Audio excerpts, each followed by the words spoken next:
John Williams with you here tonight. And, John, as we look at this matchup, these two teams trying to make their way towards a SWAC tournament in March. They both have a pair of dynamic players who could lead them to victory. Absolutely, and both of these teams are going to be playing with a sense of urgency, desperation, because they need to get into conference tournament play. And it's going to be on the backs of Jalen Spear and Charles Smith the fourth, two guys that can impact the game in so many ways for their team, and their abilities are going to be needed and necessary if one's going to come out with a win. And when you take a look at the starting lineup here presented by Capital One, that starting lineup helped push Texas Southern to the limit on Saturday in an overtime loss, 78-75. Some weapons there offensively. Certainly one of the key names to keep in mind, Shannon Grant, could have a big size advantage down low. On the other side for Prairie View A&M, Byron Smith looking on as his starting lineup gets a little bit of a shakeup. Nunley and Felix return to the lineup, hoping to get this team going after a tough loss to Bethune-Cookman. It's really difficult to play in Bethune-Cookman, and I don't think Coach Smith liked the energy and effort that his guys came out with. And one of the things he wants to do is see who's going to come out there with the energy, with the want that he wants to see. 9 times out of 10, those guys step out on the floor. Just the third meeting all time between these two programs as Coach Smith looking to find the right formula. They had a very spirited practice today that we'll discuss a little bit because he is looking to find the answers immediately, and he talked about the importance of this game. He told them each and every time you go out moving forward, the season's on the line. Yeah, he had a no-nonsense attitude to start this game. There has to be more from his guys if they want to get to conference tournament play. Good start for them defensively with the denial of Grant down low.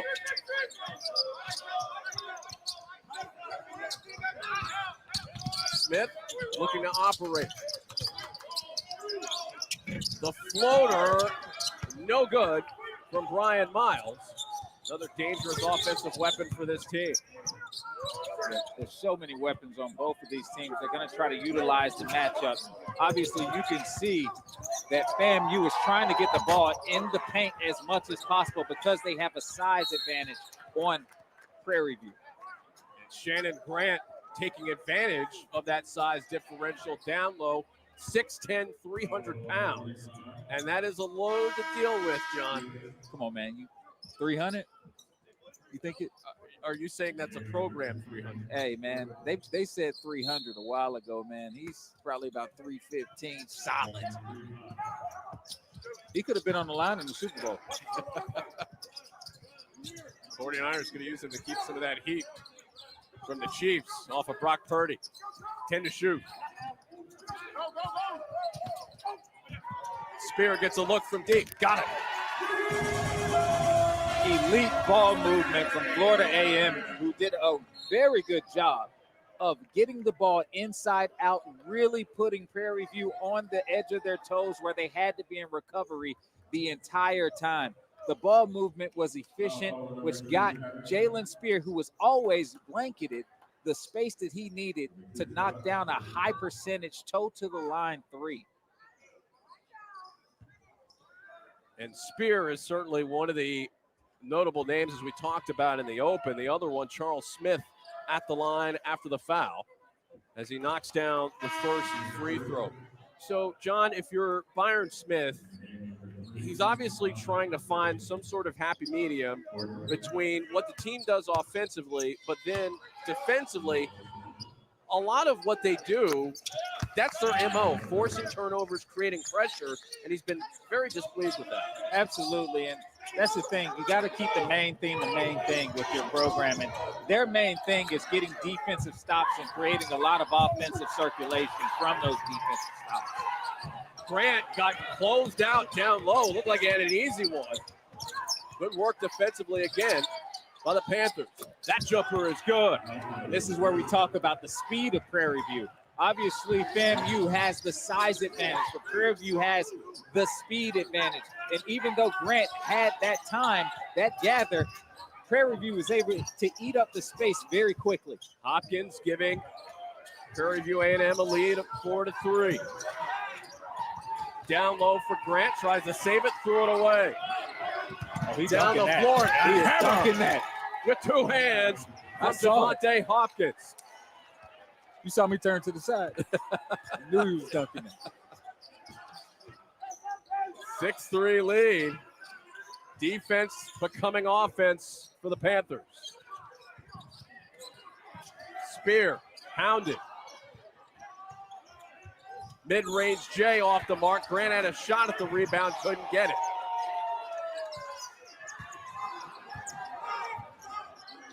Brian Miles took a tumble there. But you see how hard they are having to work to keep Grant off the boards.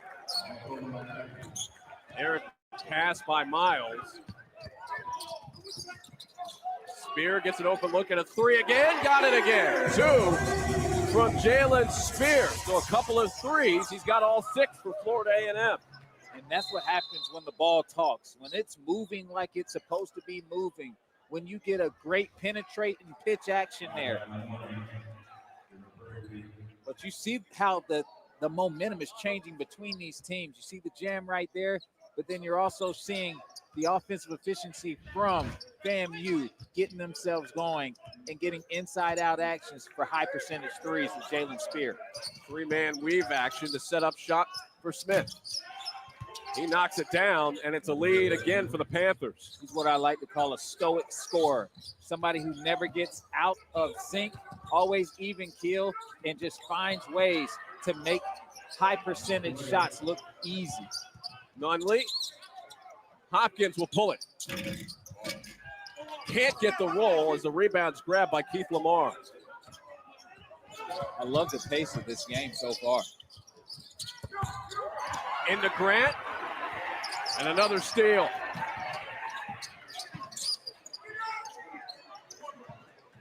Smith will light it up.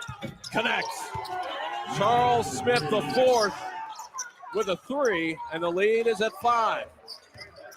And you see FAMU is obviously trying to do what they can to get the ball into the post to Shannon Grant, but he has to make sure that he is maintaining his positioning in that post area.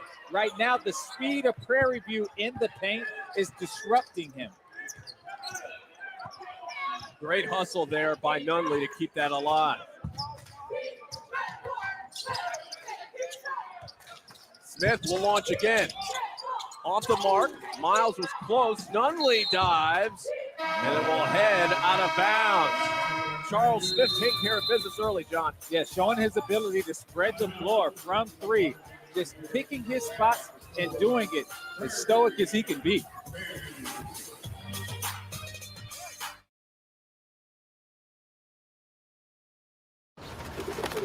Hey, look at this. What? Saved nearly $750. With that kind of money, we could fly south. Except we don't migrate. No, I'm talking actually fly. Sit back, relax, maybe work on my novel, and I won't forget the little birds out there. Actually, yes, I will. Wow, money changed you. Just keeping it real.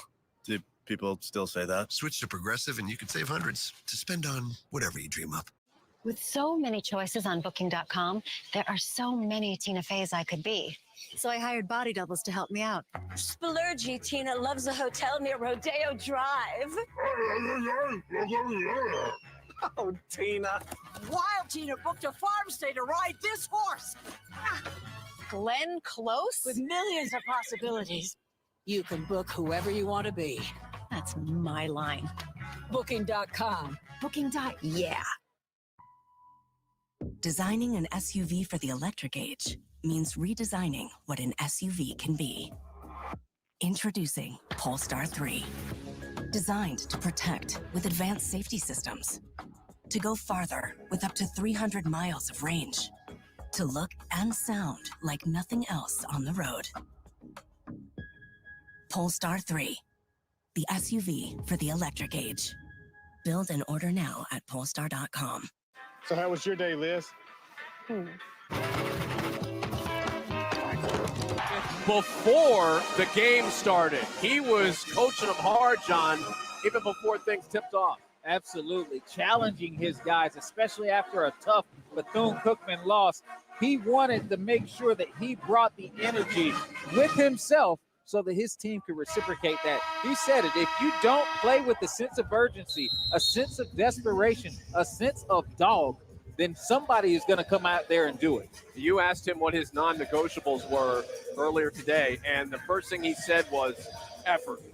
That's what he's looking for, and he wants to see that from his team, and he's seen it so far with a 5-point lead. Well, they talked about that being so unique because a lot of people will say, you know, it's this, it's shooting, it's rebounding, it's dribbling, it's ball handling. No, that stuff can come. That's why he is so focused on the defensive end, because that is an effort thing. That's a skill that can be controlled, that you choose to give. And so with that being said, he wants the effort, he wants the energy, because eventually it will create more opportunities offensively for you to bring what you're capable of bringing. Good start for the Panthers, 4 of 7 shooting from the field.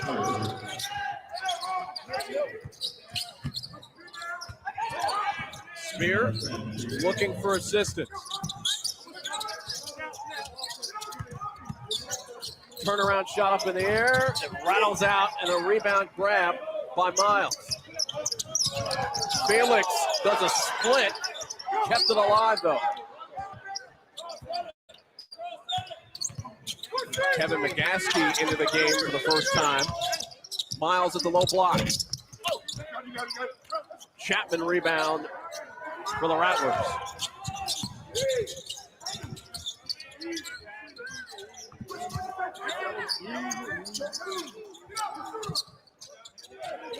Chapman stops in the lane. Can't get it to drop. Tipped around and finally controlled by Miles. Yeah, frenetic pace so far. Both these teams really trying to get down the floor as quickly as possible before the defense gets set and see if they can get early off. To look there, and Robert McCullum, the head coach of Florida A&M, and he's had a lot of challenges this year, John, from just getting these guys to know each other, because it's a lot of new players, 9 new players on the team. But the other thing, too, is he's had to deal with a lot of injuries. Yeah, and you got to think about it like this. When you have 9 new players in a new program trying to understand the new culture, it's going to be hard to get them to click at times. And they're working hard. They have a great attitude. They believe in what coach is cooking. And so I think it's going to come along as they continue to get to know each other, as they continue to sync and create synergy. So foul will be picked up here by Roderick Coffey. It'll be the 3rd foul applied to the Rattlers. As CJ Lane steps to the line. Knocking down the first. Our ACC SEC Super Tuesday doubleheader starts in Syracuse with the Orange taking on RJ Davis and number 7 North Carolina at 7 Eastern, followed by Antonio Reeves and number 22 Kentucky hosting Ole Miss at Rupp Arena. Both games are on ESPN and the app. A turnover there. 4th turnover already committed here by Florida A&M. By the way, North Carolina looking to rebound after a rocky week, dropping them from 3 to 7 in the top 25. Yeah, it just tells you how dangerous the ACC is. And we talk about it a little bit, but, you know, as far as the credit that they deserve sometimes, I think it gets overlooked. Roll to the rim and a layup for Brian Miles. So Miles coming off of a double-double in the last game, 18 and 10. He leads the SWAC in rebounding, and he's accounting there for what is now a 9-0 run. And I think that's something that Coach Smith talked about too. I think there's a lot of dependence on him to get the rebound where it needs to be a by committee type of thing for Prairie View. The miss by Hans-Louis Jeune, and the loose ball out to the Panthers.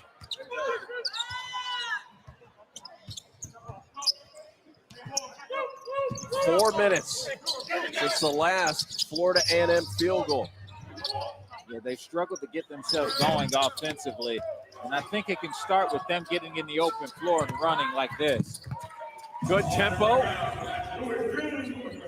As the layup from Louis Jude stops the run. It's a 15-8 ball game.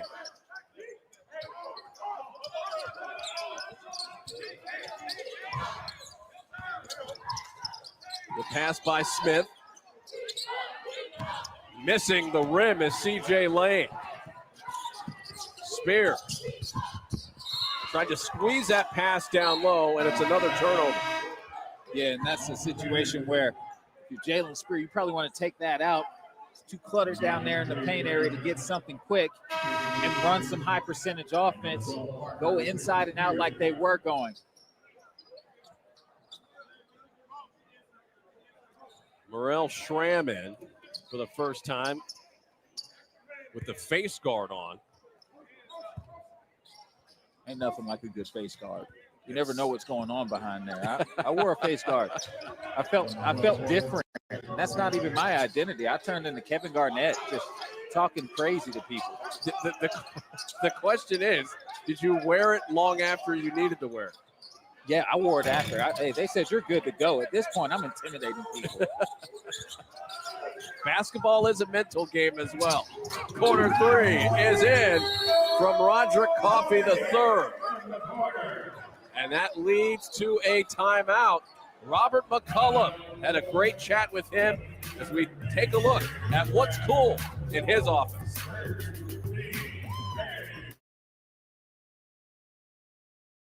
What even is this? Don't touch my... We done gave up 3 threes so far. 3 wide open threes. So we're definitely going to have to do something with that. You know what I'm saying? Can't keep giving up those open 3 looks. Because FAMU is definitely knocking them down. Started off well, though. Keeping them off the boards. That's the main thing. Obviously, they got the big 6'10" kids. So definitely going to have to make sure we can keep them off the boards. And Miles is definitely not going to be able to get foul trouble this game because we're going to be in real trouble, you know what I'm saying, if Miles gets in foul trouble. So, yeah. Got some other scores for you guys, though. Mississippi Valley up 15-11 right now with 13 minutes left over Alcorn. Jackson up 15-6 on Arkansas Pine Bluff, 15 minutes left in the first half. Bethune up 49-46 over Texas Southern, 17 minutes left in that game. So, and then obviously Southern beat Alabama State earlier. So, yeah, man, the SWAC men's race is gonna be nice going toward the end of the year.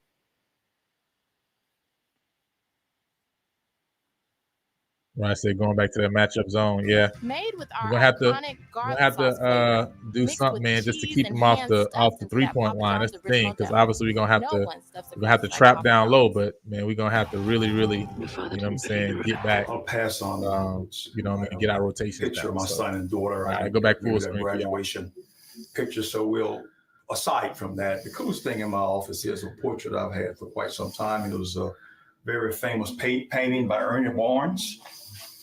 And it's called The Graduate. And you can see the brother is stepping proudly. And this portrait, it transcends time. And it's my favorite because it's really, it encompasses like what I'm all about. And to follow that up, what is he all about? He wants his players to graduate. And that's one thing about this university, John. We're here watching a basketball game, but as you walk around campus, there's a lot of big things going on from the academic side. So he understands the importance of what it means for these players to not only, yes, perform well on the basketball court, but also graduate. Yeah, and you talk about what's cool in his office, right? I mean, he could have talked about his interactions with LeBron and Kobe, the Final Four floors that he collects, all that stuff, coaching in Nigeria. There were so many things he could have talked about. But what he was most proud about was seeing his young men walking across the stage and ready to take over the world. it was a really cool and enjoyable time to see all of the different pieces of memorabilia that are in his office. He's a big baseball fan as well. This high arcing jumper from Nunley draws air down low. Miles fighting, kept it alive for a Felix jumper.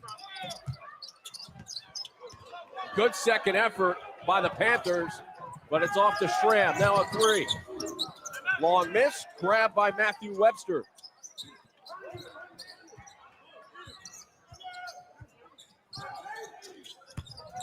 Down low.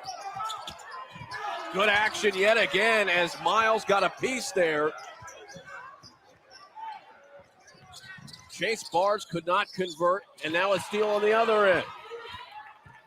KJ Parker flips it up, and it'll go to the line. So Parker, 2 free throws on the way for him. Good back and forth between both teams. We talked about it before, like this being a game of runs. Both of these teams are up-tempo. They want to get out in the open floor and get it going, and who can maintain their run the longest and who can keep the other out of theirs. Parker will step to the line.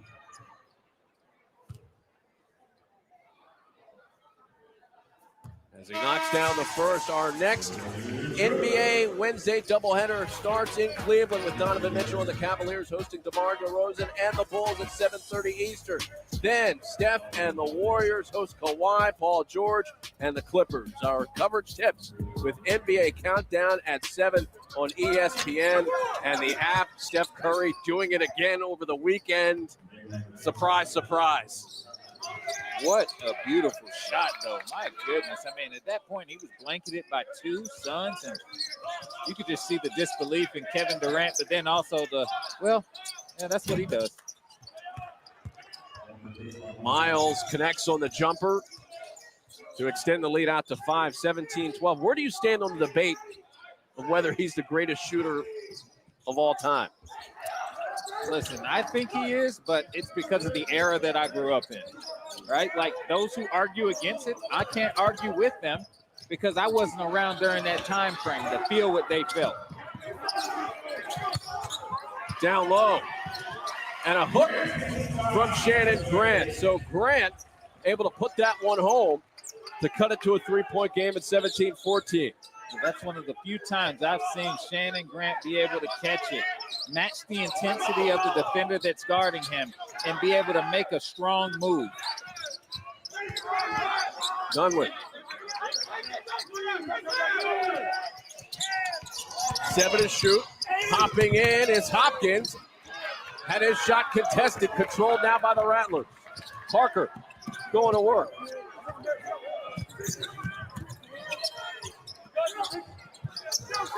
Into Grant, double team, the cut and the basket for Coffee. That's one of the special gifts of Grant. He has the ability to see the floor on his catch, understanding that there's going to be double coverage coming his way, and he found the right man in Coffee in that possession. Turnaround shot by Nicholas Gazelas misses. Down low to Grant, he lays it up and in. Running the floor like a gazelle. He let us know. He's like, hey, I am 300. I'm working here. Well, look where he's catching the basketball. Right in front of the rim. That's where you want him to catch it if you're Robert McCullough.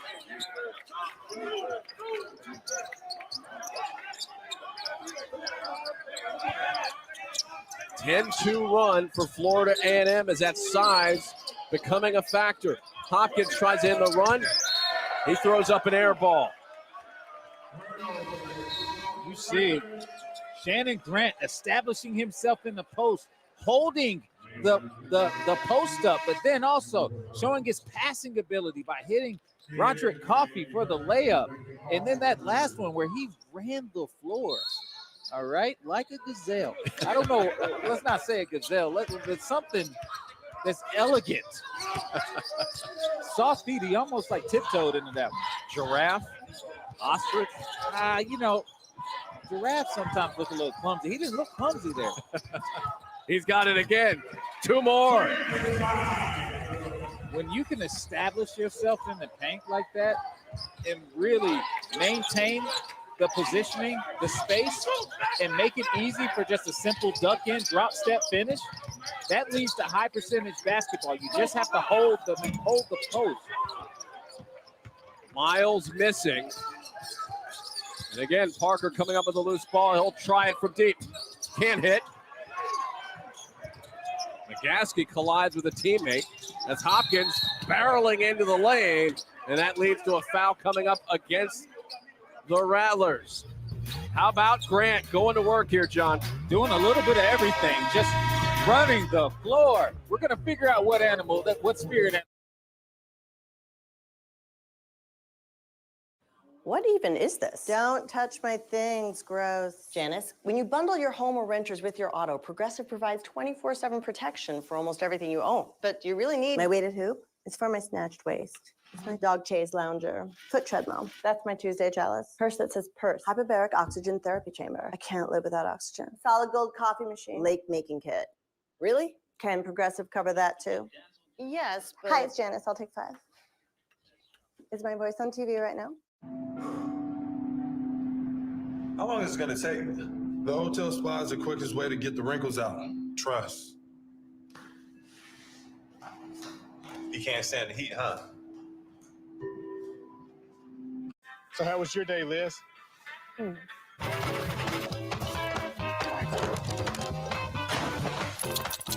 Just a normal day for us. ProPlan Sport, strength and stamina for life out here. Available at Tractor Supply. Here at Papa John's, we know our stuff. So try our Garlic Epic Stuffed Crust Pizza. Made with our iconic garlic sauce flavor. Mixed with cheese and hand stuffed into that Papa John's original dough. No one stuffs a crust like Papa John's. Your father didn't believe in revenge. Hell, I do. Holy Mother.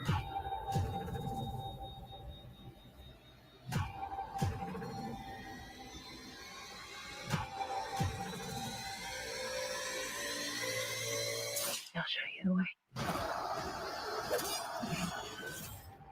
Rated PG-13.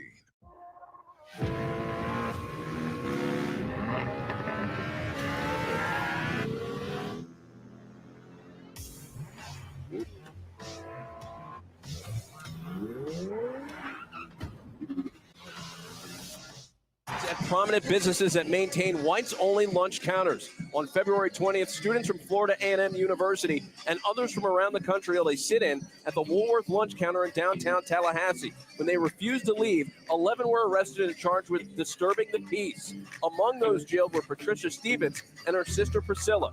While in prison, Patricia wrote a letter about her experience and her thoughts on civil rights, which reached leaders like Martin Luther King Jr. and Jackie Robinson. King wrote back to Stevens, quote, "You are suffering to make men free," end quote. For more Black History storytelling and coverage, stream the Black History Always collection on ESPN+.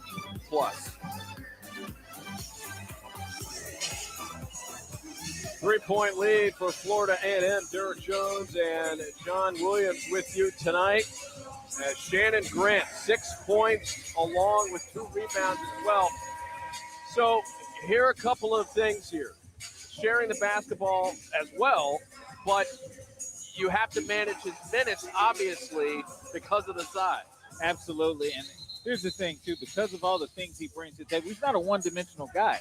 He's also passing the ball. He's distributing. His attention creates opportunities for the rest of his teammates. He is kind of like that go guy, that engine guy. So the thing is, you have to manage his minutes because he's fighting, battling, and establishing that position and working through all those double coverages. You got to recognize when he's dead so you can get him out there so that he can recover and go back out and keep that same energy up.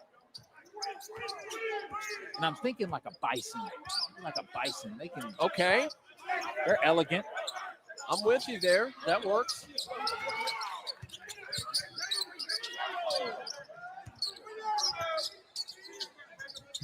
Nine to shoot for Hopkins.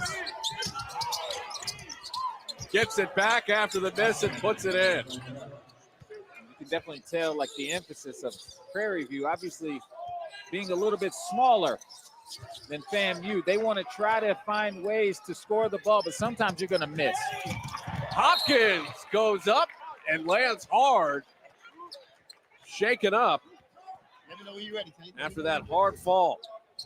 And he was gathering up to see maybe what he could do there. Spear did a good job of going vertical up, but I think it was the action after the fact. Well, he did hit his elbow there, but the fall there, his head, back of his head hitting the camera guy's knee. Glad he's okay. Foul called along the baseline.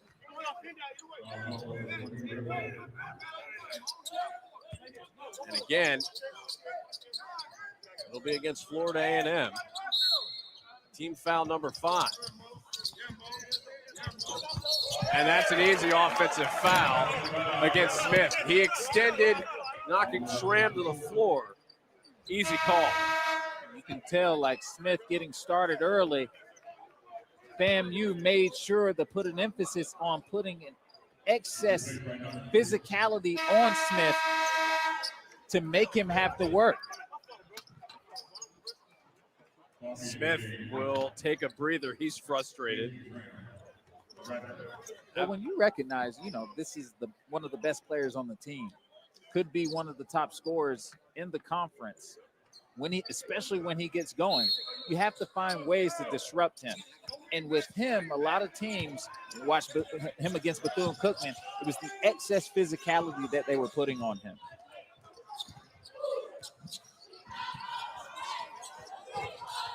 Spear can't score on the jumper over McGaskey. The contest down low, kept alive for Spear. He'll try another jumper. This one misses. Grant, offensive rebound, can't get it to go. And Miles able to pull it out. Hopkins doesn't have the numbers. He'll have to retreat. And let's just talk about that. That was 4 opportunities for FAMU to score the ball. Now, most people would look at that as a wash, but I'm going to tell you right now, the more shots you get at the basket, the better you're going to make those next shots that you take. And so that gives them more reps that the other team did not get. Long 3 is in from C.J. Lane. Lane at a game-high 22 points against Bethune-Cookman, and that gives the Panthers a lead back at 22-20. Yes, and Coach Byron Smith talks about him being extremely talented, a tough player, but wants that energy to be sustainable for 40 minutes because he could be one of the best players in this conference if he could maintain that. Lane planning that jumper. We talked about Steph Curry earlier. That's out in his area code. Oh, that's deep range right there.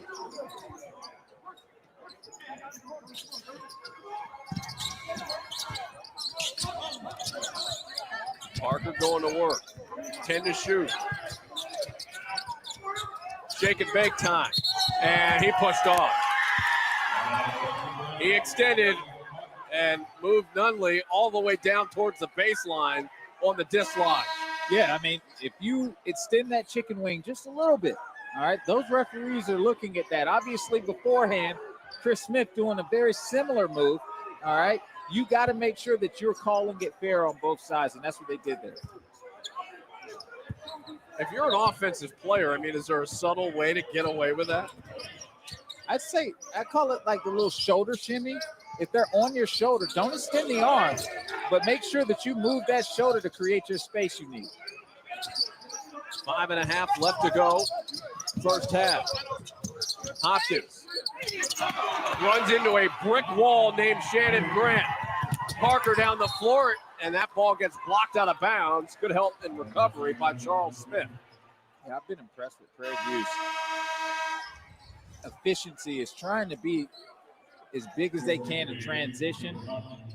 But right now, you've got to make sure that you've got good offense to take away the transition, period, from FAMU.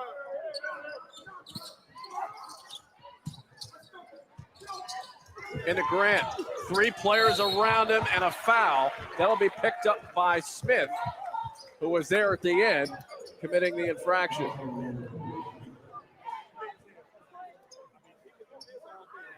So Grant will go to the free throw line to try to tie this game up.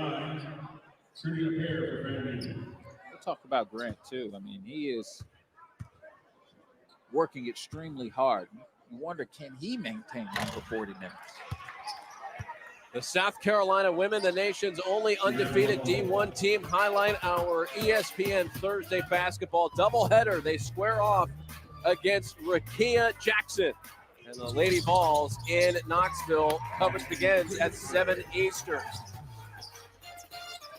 And the top 16 reveal shows, by the way, on the way.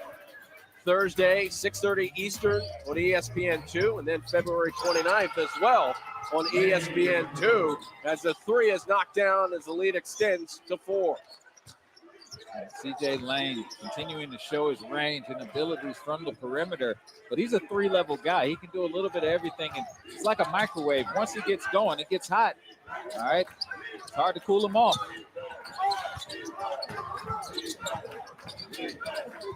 9 to shoot. Parker, double team, out to Coffee. Launches, can't hit.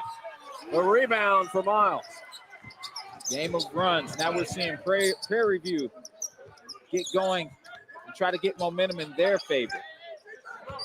8 straight for the Panthers, who lead it by 4. They started out 4 of 7 from the field, hit a long dry spell, but have picked it up in the last few moments. Another long one from Lane. Heat check 3, missing. Parker at the controls. Webster with the toss into Grant, who lays it in. See why Shannon Grant's so important for this team. Just creates a lot of balance, serves as a relief valve for Florida A&M. And a turnover on the step out. The Fangs up, doing some work here, John. You see him establishing himself in the post, catching on 2 feet, and going up strong before the defenders could recover. Great shot, big fella. These are my tissue box covers. Remember, tissues come in their own boxes. It's important for young homeowners to let go of the things turning them into their parents. There we go. All right, who's next? I've been holding on to these pieces of crown molding because you never know when you're going to need them. I do, and it's never. It can be a lot for them. Do you still own that car? I do not. Okay. Progressive can't save you from becoming your parents, but we can save you money when you bundle home and auto with us. Empty tubs of butter are for recycling, not for my leftovers. That's a big one, people. With so many choices on Booking.com, there are so many Tina Feys I could be. So I hired body doubles to help me out. Splurgy Tina loves a hotel near Rodeo Drive. Oh, Tina. Wild Tina booked a farm stay to ride this horse. Glenn Close? With millions of possibilities, you can book whoever you want to be. That's my line. Booking.com. Yeah. So how was your day, Liz?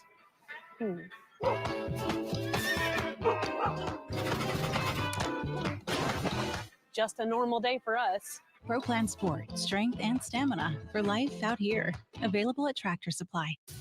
Your blood comes from Dukes. We don't have that here.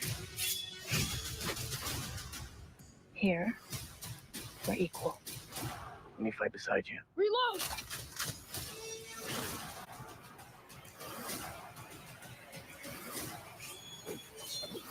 You know, I'm the only one who believes you're going to make it. Anything else I should know?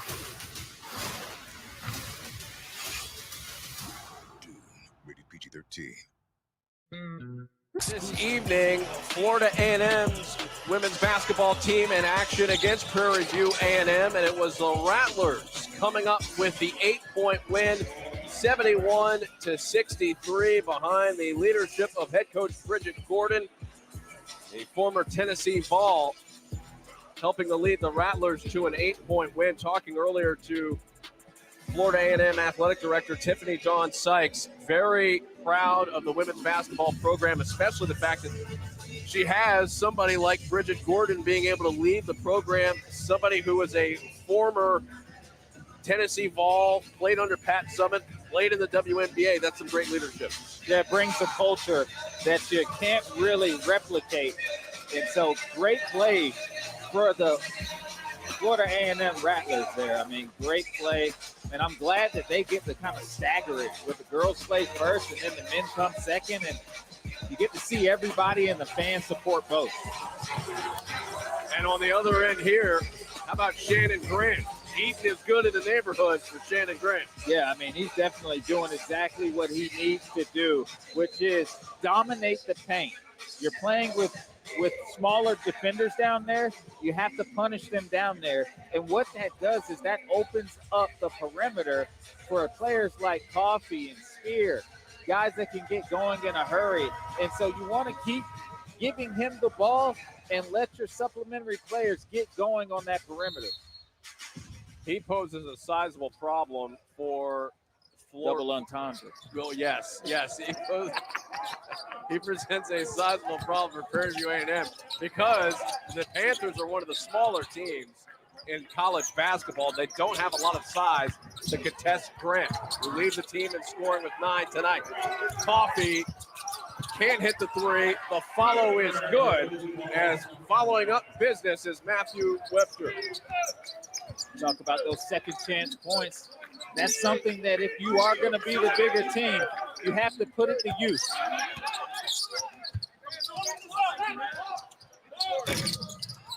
Out of the hands of Miles, he can't convert.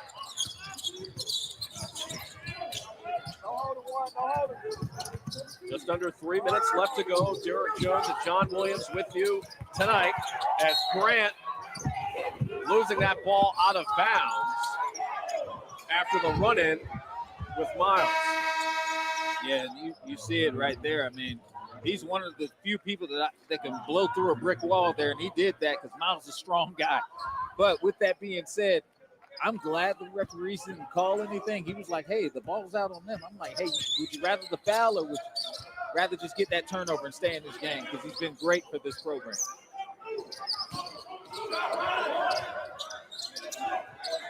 2.5 remaining. Hopkins trying to get inside of Grant and around Grant. Missed the shot. Miles trying to follow up, and he's able to get the whistle. And that should send him to the free throw line for 2. And you can see, like, they're trying to draw fouls on Grant. I mean, because here's the thing, it's different when he's in the game versus when he's out. And so they're going to try to go at him at each possession in the paint, especially as he starts to fatigue as the half goes down. And so that's an interesting strategic point right there, because sometimes you'll see players with somebody that big a little reticent to go in there. You're saying just go right in. Listen, like, that's a strategy. Like, if there's a guy on the opposing team that's cooking, all right, that means he's not tired. That means I got to go at him on the other end of the floor and see if I can draw a foul or see if I can make them work so the next time they come in on offense, they're tired, and maybe that shot doesn't go in that next time around. 25 all. Unable to break the tie. Hopping in, and a foul coming up on the attack by Jalen Spear. Not a shooting situation yet for the Rattlers.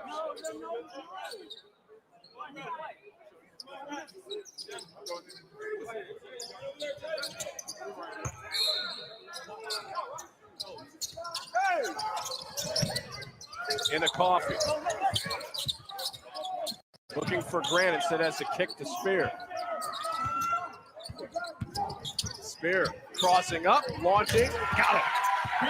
What creativity there from Spear working against Orlando Horton Jr. That's what makes Spear a problem. Horton Jr. did a fantastic job of defending him, trying to stay under him. But Spear is a shot maker, a guy that can make it when the shot clock is going down or within system. And so if he needs to get a bucket, if he needs to prove a point, he's going to make those shots consistent. Good fight down low by the smaller Hopkins, and he runs into the arms of Webster, and that will lead to a foul. Yeah, he's in there with the trees. You see Spears out here getting into his baggie and knocking down the mid-range jumper.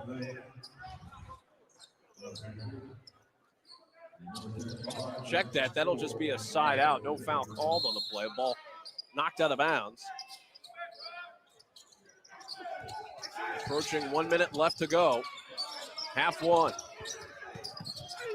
Baseline attack by Smith, and a jump ball is called. Possession arrow works in favor of the Panthers. You can see Charles Smith, the fourth, getting a little frustrated there. We talked about FAMU upping the physicality on him to try to frustrate him, make him as uncomfortable as possible when it comes to him getting to his spots. Nunley back in to spell McGaskey. 9 to shoot for the Panthers. And a foul off of the pass.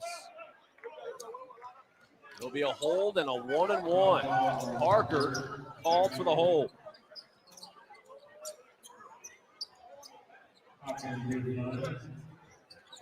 It's Parker's second. Hopkins. The front end of a 1-and-1. Nunley got in there against Chase Bars and is able to keep that possession alive. That's a great job by the Panthers. Don't let the size fool you. That kid's got a heart of a giant, man. I mean, what he did there was he tried to beat his opponent to the spot. He knew that he was going to be at a size disadvantage, so he's got to use his quickness like we've been talking about. Good look down low. Hopkins goes up. He gets bumped. As Jalen Spear will pick up the foul, and that will send the Panthers back to the free throw line as Spear picks up his first foul. 2 on the way here for Hopkins. You recognize him too, that Prairie View has had the ability to get a couple of second chance options there to try to create more offense. And a lot of that is because we talked about it. It's a big change when you see that Shannon Grant's out of the game. He's back in, by the way. And I think that Coach McCullum probably would have wanted to rest him a little bit longer, but understanding that momentum going into the half is everything. Tie game again at 27.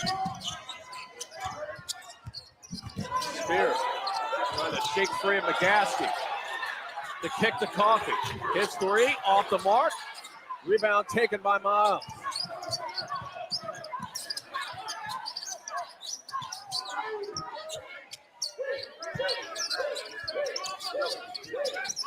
Miles.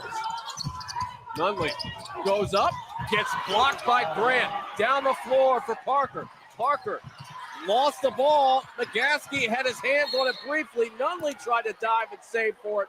Out of bounds. Back to the Rattlers. This has been entertaining basketball. You can see what we talked about before to begin this game. Urgency, desperation. I want it more. And so both of these teams are giving their all in both possessions. A timeout called. We will be back in 30, 27 all. More in a moment.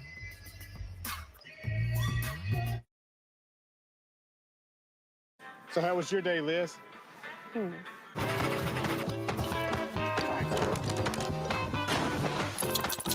Just a normal day for us. Pro Plan Sport, strength and stamina for life out here. Available at Tractor Supply. With so many choices on Booking.com, there are so many Tina Feys I could be. So I hired body doubles to help me out. Splurgy Tina loves a hotel near Rodeo Drive. Oh, Tina. Wild Tina booked a farm stay to ride this horse. State and Texas Southern. John, what do you see out of those teams? Obviously, Texas Southern had their hands full with Florida A&M. Yeah, they're going to, obviously, Florida A&M, gave them everything that they had, but when they started to pressure them full court, it was a problem. And Grambling State and Southern, very good team, high scoring, really good guard play, great balance. I mean, it could make for a really interesting tournament. Texas Southern has seemingly found a way as of late to make their way towards the NCAA tournament through the SWAC tournament. No matter the injuries, whatever's going on, they have been able to persevere. Can they do it again? They always find a way. Well, as long as they got P.J. Henry on their team, I mean, you never know what could happen. Beautiful catch and score 4 by Shannon Grant. So Grant in the doubles tonight. And a lead for Florida A&M with 18.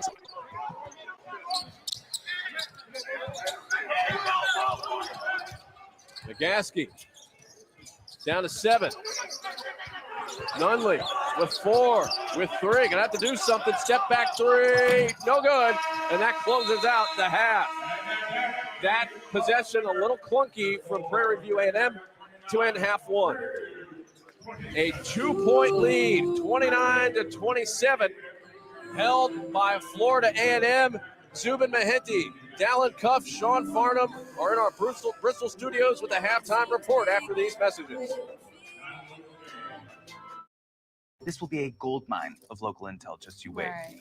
So tell us about this corn festival. Oh, you got your corn pudding, you got your corn chowder. Yeah.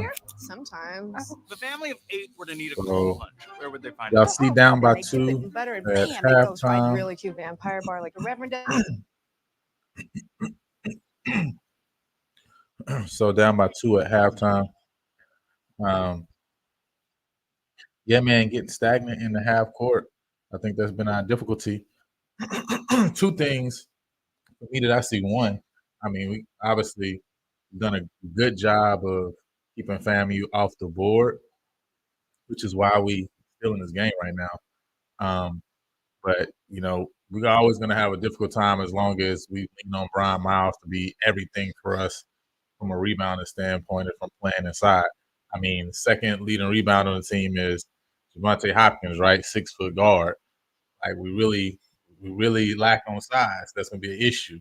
And then to lack on size, and then also on the other end to not have more 3-point shooting and more threats from outside also hurts us as well, because especially playing in half court. I mean, if McGaskey or Nunley, you know, you felt comfortable with them shooting from the outside and being able to knock shots down, that's gonna really, extend FAMU's 2-3 zone that they've been playing, you know what I'm saying, toward the end of this first half that we saw, and give a lot more opportunities, you know what I'm saying, for them. But, you know, that's something we're gonna have to see if we can get out in transition. Because obviously at the beginning of the game, we was able to create a lot of turnovers, get out in transition. And that really is what, you know, helped us a lot, you know what I'm saying, as far as being able to, you know what I'm saying, get up and get that early lead. But once FAMU was able to slow things down, make us play in the half court, they get back in the game. And for us, you know, their best offense right now is really our bad offense. You know, they're getting a lot of they're making a lot of moves in transition. Obviously, us not having the best match. I mean, we already undersized, and if Miles isn't on, you know what I'm saying, Grant down low, like that's automatically a mismatch. No matter even if Charles Smith is there. I mean, he's too small. Really, Brian Miles just plays big, right? But so if they get us in a mismatch right off of a long miss, right, and they get on transition, and we're just kind of picking up the man closer to us, you know, they swing that ball fast and get the ball to Grant down low. It's always gonna be trouble. Or when he swings, if we come down and double, obviously leaving somebody open, and that's kind of been the difference right now to me in the game is, you know, 3-point shooting, which I haven't checked the stats on that, but 3-point shooting, I think they've hit 4 or 5 threes too. I think, you know, Lane has hit. I think we've hit 3, and Lane had 2, and then I think Javante Hopkins hit one early in the game. So that's where we at right now. Roger saying the seeding of the ladies is going to come down to the last weekend of the conference. So I'm going to go. I know we're at halftime right now. What I'm going to do is pull up the TSU Bethune game, you know what I'm saying, so we can check that out too while we waiting on this game to come back. Let me pull up the Bethune Texas Southern game, because it's like 5 minutes left in that game, and we can all check that out too as well.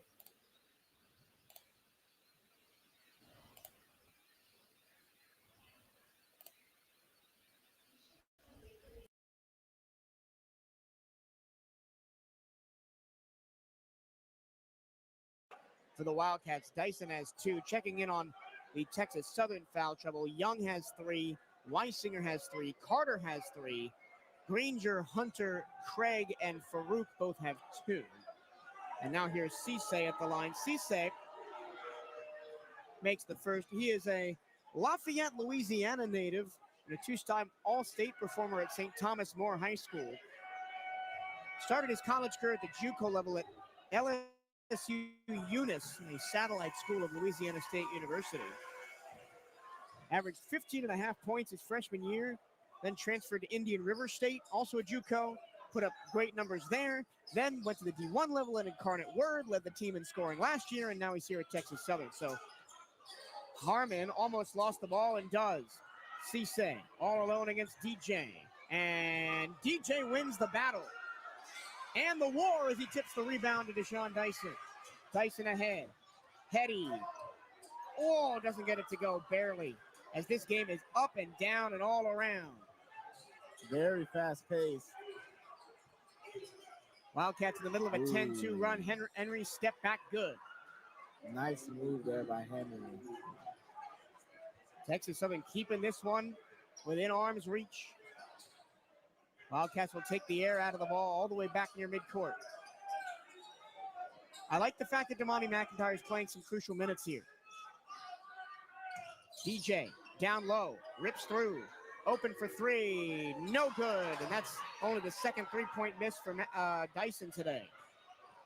Cisse quickly the other way, no time to stop and think. No, immediately trying to find the gap that he can get. Now he's playing iso ball again. He dumps it down low to Grayson in the dunker spot, and it's an and one, and a chance to tie the game. And depending on who this foul is on, somebody may be picking up their 4th foul for Bethune-Cookman. It is the 4th foul on McIntyre, and we go to a break. The under 4 media timeouts. This one's going to come down to the wire here, and I'm not sure who I favor in a matchup of free throw shooters. I mean, Cisse's been lights out from there. Young has also been really good. Our best free throw shooter currently is DJ, who only has 1 foul, so we're not super worried about him fouling out or anything. And I am worried about the Wildcats being in foul trouble. McIntyre now has 4. Harmon has 3. And Halsey and Henderson both have 3. The Wildcats went on a 10-2 run to increase the gap to a 7 points. It's 72-65, but it's now a 6-0 run for Texas Southern the other way to get it back to a 1-point game, and the 3-point play attempt is coming up for Grayson Carter and a chance to tie it. Yeah, I mean, a very tough situation for the Wildcats. Same thing with Texas Southern. Just can't seem to put these Wildcats down either. They've had their chances to pull away and just can't. This is eerily reminding me of the Alcorn State game statistically, right? They're out-rebounding us by a lot. They've got way more second chance points, way more points in the paint. The Wildcats' deep shooting is keeping them in it, but can it keep them in it long enough? But they've hit that scoring point at this point where usually when they get this many, they win. Yeah, but Texas Southern, we didn't expect them to score with the Wildcats as heavily as they have. And they've kept with VCU in what has not been one of the banner defensive days for the Wildcats. Or the Tigers. They've done good job. We know the Wildcats can get to 70 points like snapping a finger. The Tigers less so. They come in only averaging 67 points a game. That's 10th in the SWAC. Carter for the and one, good. And it's tied at 72 with 3:40 to go. And they'll trade setters as Carter comes out in favor of Jamar Young. Young has 3, Carter also has 3. Yeah. For a team in Texas Southern that averages a conference best, that was a James Harden-esque, please give me a shooting foul motion right there. She just flung that one up. But the Wildcats are in the double bonus, so we'll go to the line for 2 anyway, so we didn't really need to do that. But anyway, to finish my point, the Tigers, average a SWAC best 4.2 blocks per game. And they only have 2 tonight. Yeah, and that's Weisinger's 4th foul. No, that wasn't what you were bringing up, but I just noticed Yeah. that came across. So both teams have a guard with 4 fouls. It's McIntyre for Bethune-Cookman, who's still in the game with 4 fouls. And I think that coach may just let him play till he fouls out and then put Hetty back in. Maybe that's the strategy. I don't know. 2 free throws up and good. Or maybe Ward and just rotate that out, play with a little bit more size. And that's going to be a foul. And that is the 4th on DJ. No, the 2nd on DJ. No, that's the 5th on McIntyre. Oh, they got McIntyre. And he is done. Let's see who they bring in for him. It'll be Reggie Ward. Both James Henderson Jr. and Ward are standing. And Coach Diaz has been relatively consistently, at least on the second half, not upset at his players on these fouls. Both coaches really haven't been mad at their players for the fouls. They're more complaining about the officiating. And in a close game like this, you just want to focus on tactics and focus on putting your players in the best position to win the game. And Jalen Weisinger, who has 4 fouls and is still in the game, is at the line to potentially tie it with 2 shots here, and he gets the first one. Both Texas Southern teams, men's and women's, have been very good from the line. Texas Southern not usually good from the line. They shoot 9th best in the conference, 68.4%, but tonight, 75% and up.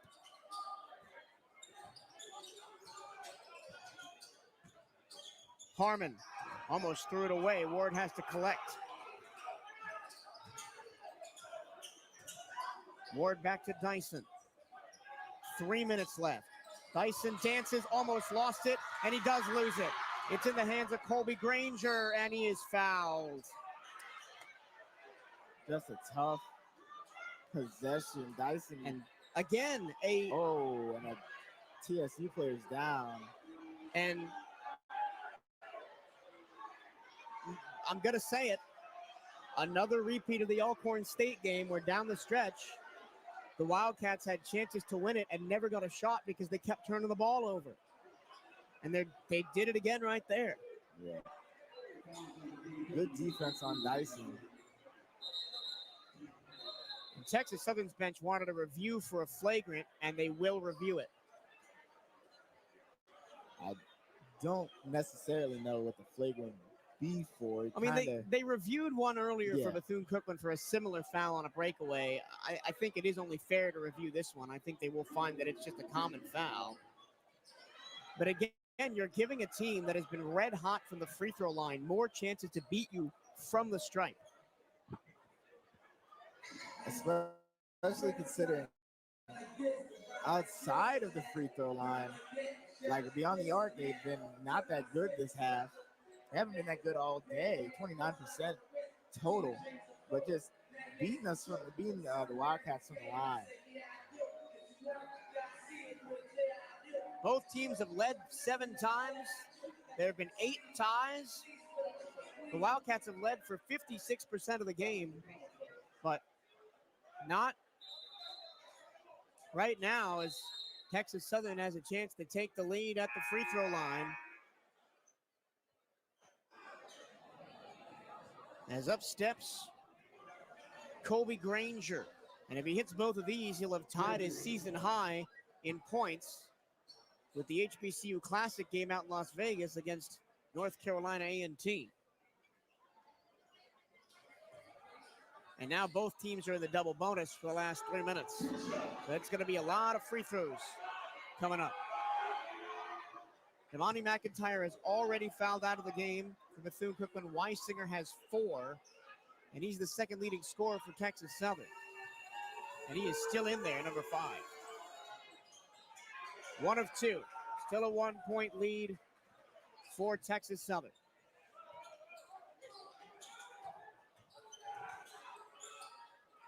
Jacoby Hetty back in. He hands to Zion.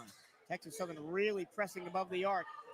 Deshaun Dyson drives and is fouled. And this is just going to be a free throw shooting contest down the stretch. Now it depends on who the foul is on. On number 2, I think. Yeah, it is on Young. Young. So that's his 4th. So now they have 2. The Tigers have 2 players with 4 fouls. Young hasn't played as much as. Oh my goodness.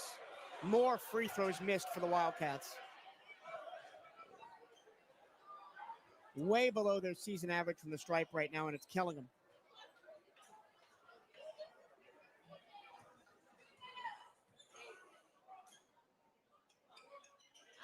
One of 2 to tie the game. Tough shot there. Now it's tied. And we're probably only going to look at, unless something crazy happens, 4 or 5 possessions for each team to close this game out. Jamar Young, that's PJ Henry with the ball. Here's Weisinger back to Henry, who's their leading scorer with 17. Henry head fakes, drives behind the back. Good defense by DJ so far. He gets into the paint. He lost the ball. It's loose on the ground. Jump ball. Nope, out of bounds.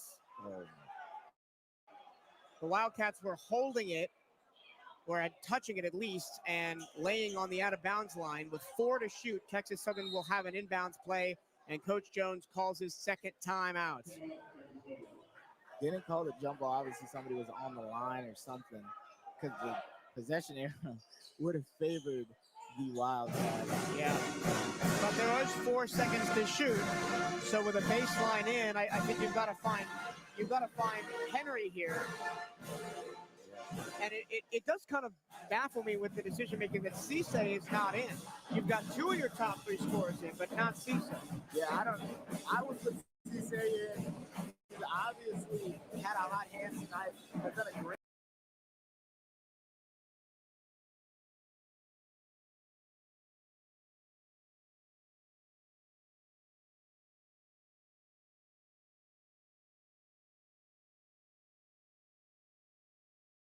Out. You have to have the ability to shoot the 3.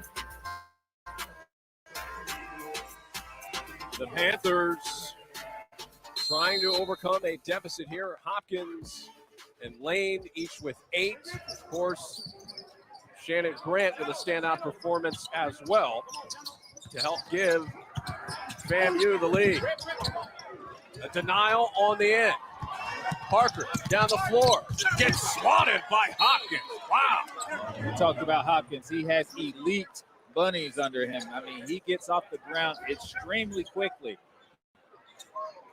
Oh, yeah, he timed that perfectly. Can you jump that high? Absolutely. Still? On the weekends. It's a Monday. Not today, but on the weekends, absolutely. Entry pass stolen.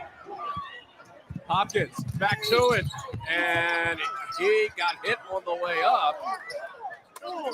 We'll get another look at it. You got to like Hopkins' defensive motor that is leading to fast break opportunities for himself. Hopkins, we saw earlier, he had that emphatic dunk.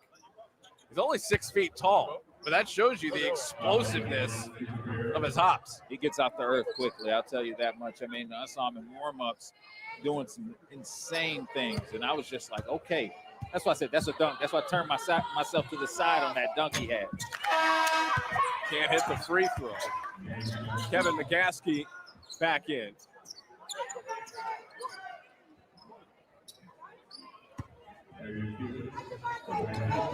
Another game on the road here for Prairie View A&M. Coming off of their outing in Daytona Beach, Florida. Hopkins misses 2. Let's talk about that. It's something that Coach Smith wanted to emphasize on. This Prairie View has struggled on the road in the conference especially. And so being able to be those teams that can be road warriors and still find a way. They want to get into the SWAC tournament. They will have to figure out a way to win on the road. 7 to shoot. Down to 5. Chapman misses on the jumper. Controlled by the Panthers. Hopkins in. Gets hit again, and this time Grant was right there as the last line of defense for Florida A&M. Yeah, Hopkins has been going aggressive this half, taking it as a point of emphasis to put 2 feet in the paint and try to create. That's the first on Grant. As Hopkins lines up the first. Our ACC SEC Super Tuesday doubleheader starts in Syracuse with the Orange taking on RJ Davis and number 7 North Carolina, 7 Eastern, followed by Antonio Reeves and number 22 Kentucky hosting Ole Miss at Rupp Arena. Both games are on ESPN and the app. A sensational Super Tuesday lineup headed your way. We'll see how North Carolina responds in the first game, and then Kentucky dealing with the treacherous SEC. Oh, Spear falls to the floor, no call, a tie-up. And we'll see the jump ball possession arrow will work in favor of Florida A&M. Yeah, Jalen Spears slipped on the floor or something like that, but wasn't able to get his footing under him on that second step.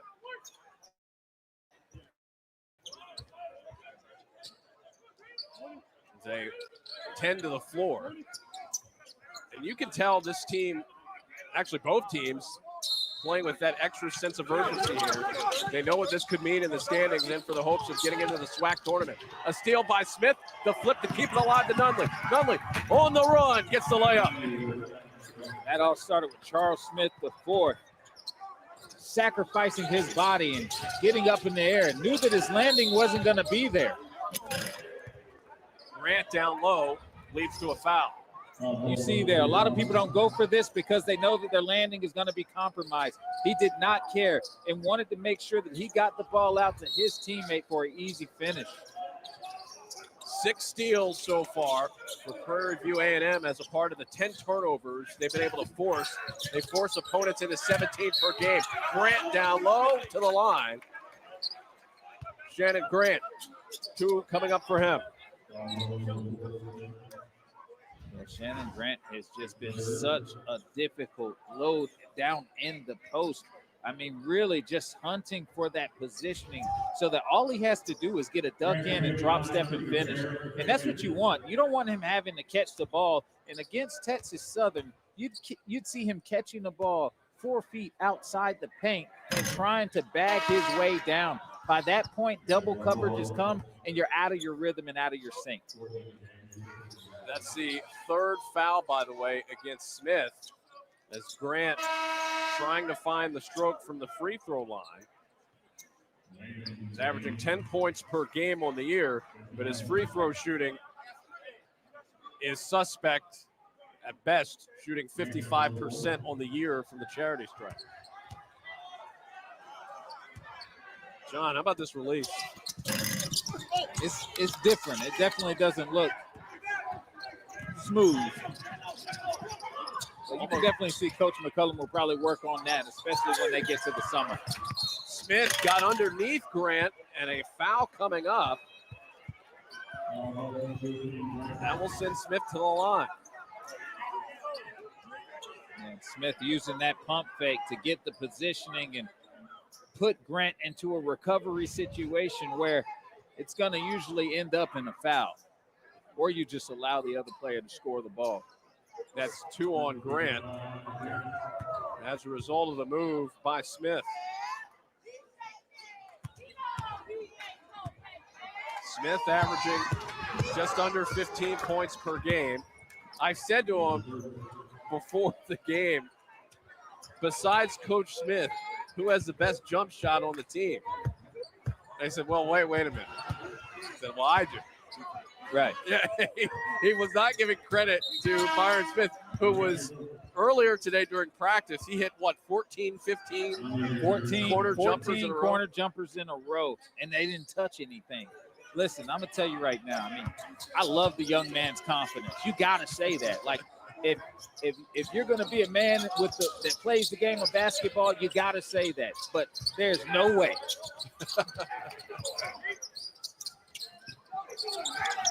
Grant away from the paint this time.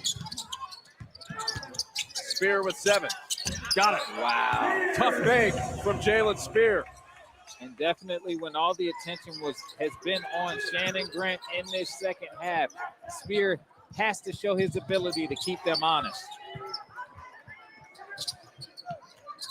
Hopkins will try it. Can't get the drop. Ends up in the hands of Grant. And a turnover committed.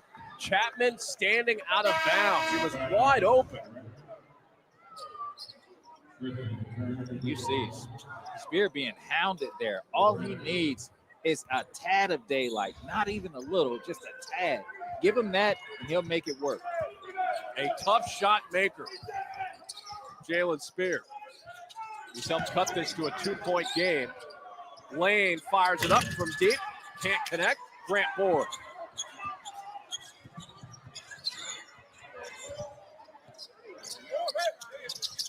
And a steal.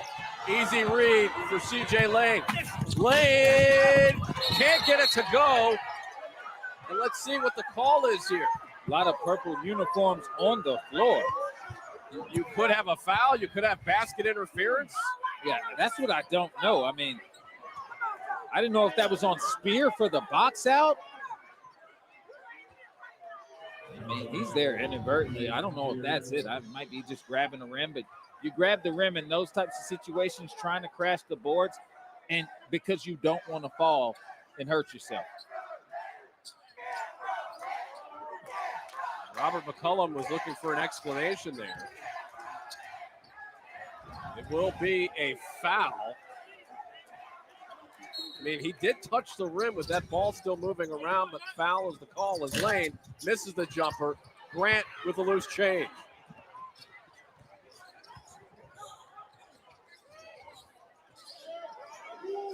Grant looking for the ball, making noises. He didn't get it.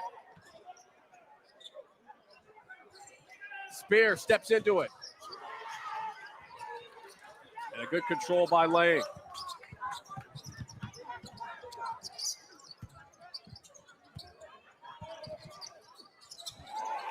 Hopkins with that shoulder shake created some room.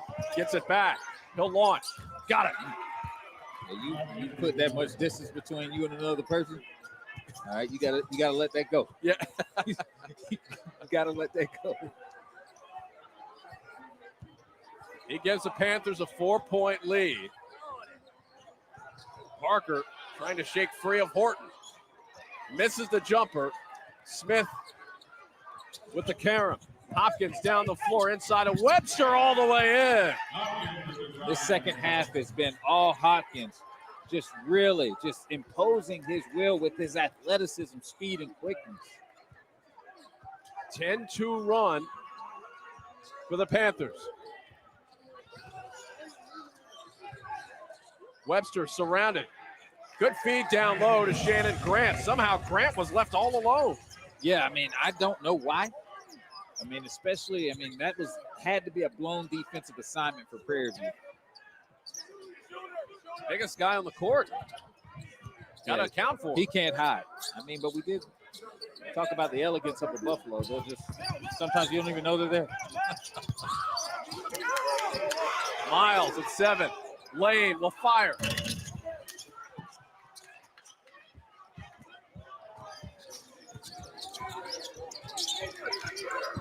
Parker. Now Spear. 4-point deficit faced by Florida A&M. They led at halftime by 2. Webster tries a long jumper, missed it. Rebounded by Miles again. Horton to a cutting Miles, and that layup is a blocking foul as Hopkins and the Panthers standing on business, John. Yeah, game of runs right now going in Hopkins' favor. Being able to knock down that mid-range jumper, but also show his abilities in the open floor. Definitely standing on business.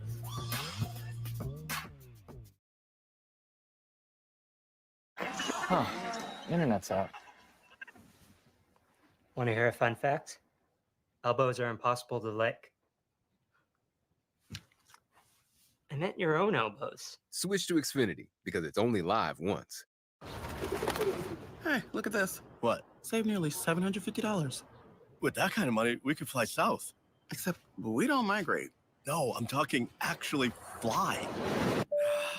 Sit back, relax, maybe work on my novel, and I won't forget the little birds out there.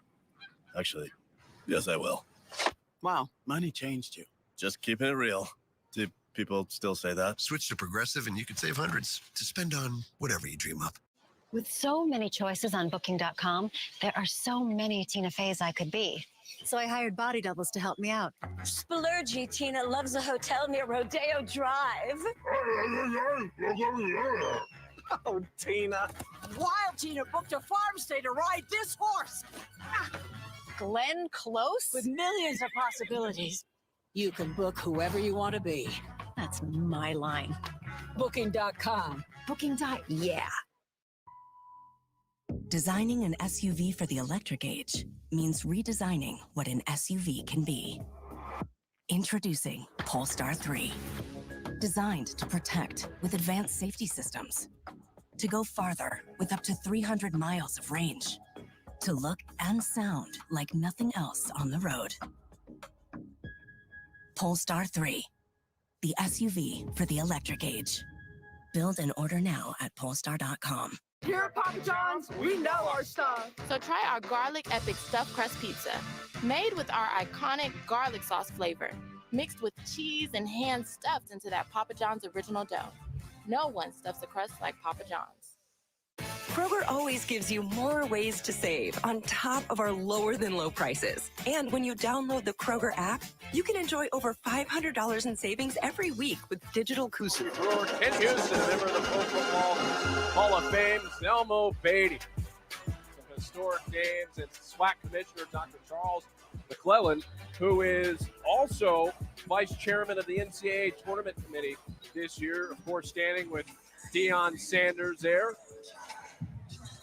A great honor, certainly, to be a part of that. Also, Associate SWAC Commissioner Andrew Roberts, a Prairie View A&M alum. So some great names in that package. Absolute elite company out there.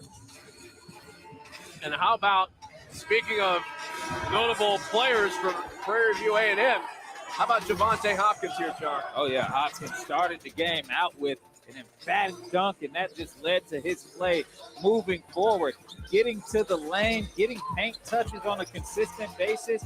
We talked about his ability to create in the open floor, but seeing him get to his mid-range as well. Not a three-point shooter, but does everything else fairly well. And he has been an impactful player for the Prairie View Panthers. No doubt about it. He's provided some punch to this team. He can fill it up. He has a season high of 31. Picked up earlier this year against Alabama A&M. So when he gets going, this can be a tough team to stop as Miles at the line. Can't get the first. As a team, the Panthers shooting 72% on the year from the line. Miles already with 11 rebounds, a SWAC leader in that department. Well, you get it. He's like the only rebounder that they have. So he's going after everything because that's his job. That's his assignment, and he takes pride in that. Coming up empty from the free throw line. And a steal again. Who else but Hopkins? And Hopkins tried to stay alive there on that possession, but he stepped out. Let's talk about this run that Prairie View has went on in this half.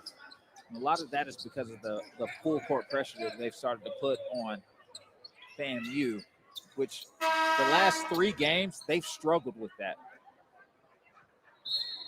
No doubt about it. That's one area they're trying to clean up here tonight.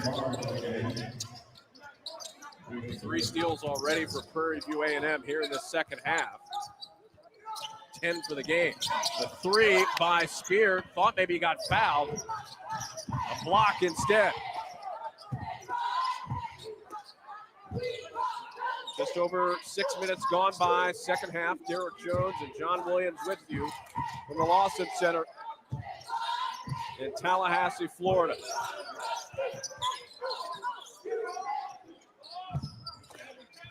Seven for Horton, trying to cross up Spear. Hopkins in the lane, can't get it to go. Snatched out of the air by Webster. Schramm falling away from the rim, going glass. Schramm, a 6'3", 6'4", big guard that really knows how to use his shoulders, his body, his footwork to get past smaller defenders and finish. Cuts it to a 2-point game. Lane coming up empty. That ball almost taken away by the Panthers, but eventually controlled by the Rattlers and Schramm.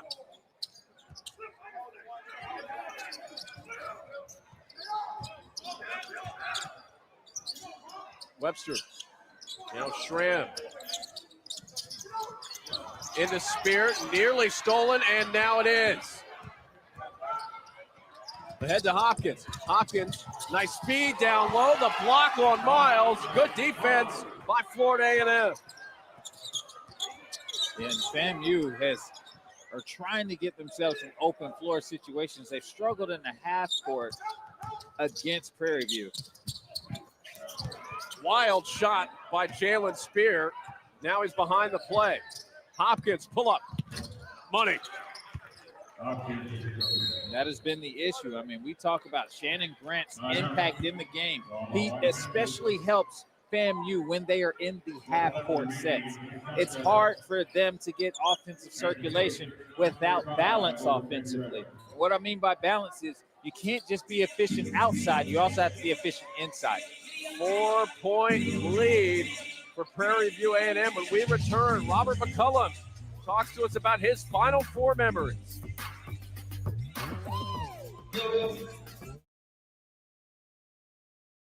So, how long have you lived here? Over 40 years. And how are the restaurants around here? Are they good, bad, meh? What's the average household income? Is there a mall? I don't know, a hair salon? Where do you get your hair done? You gonna move or what? Oh, I'm sorry. It's a lovely neighborhood. Marcy, we've got to go. I'm coming. We've got 17,000 more parks to visit. You want to give me a hand? We bring you the best neighborhood info. Ding dong. Homes.com. These are my tissue box covers. Remember, tissues come in their own boxes. It's important for young homeowners to let go of the things turning them into their parents. There we go. All right, who's next? I've been holding on to these pieces of crown molding because you never know when you're going to need them. I do, and it's never. It can be a lot for them. Do you still own that car? I do not. Okay. Progressive can't save you from becoming your parents, but we can save you money when you bundle home and auto with us. Empty tubs of butter are for recycling, not for my leftovers. That's a big one, people. With so many choices on Booking.com, there are so many Tina Feys I could be. So I hired body doubles to help me out. Splurgy Tina loves a hotel near Rodeo Drive. Oh, Tina. Wild Tina booked a farm stay to ride this horse.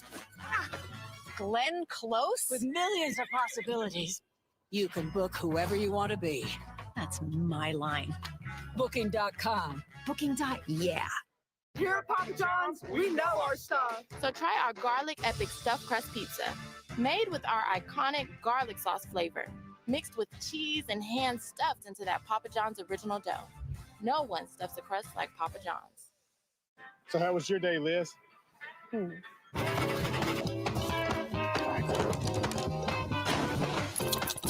Just a normal day for us.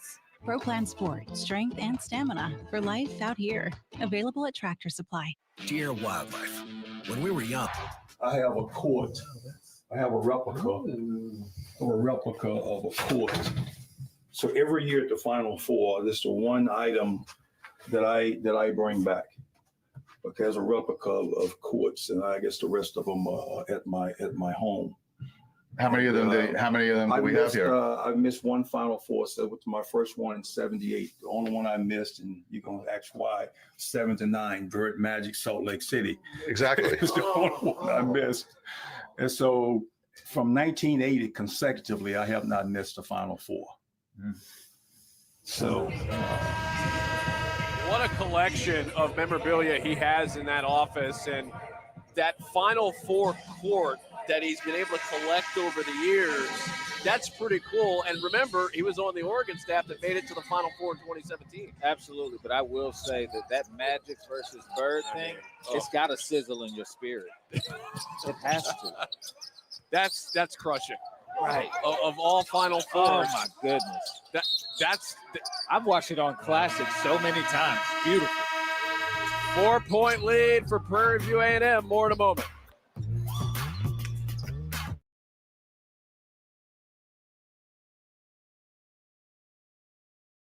So how was your day, Liz?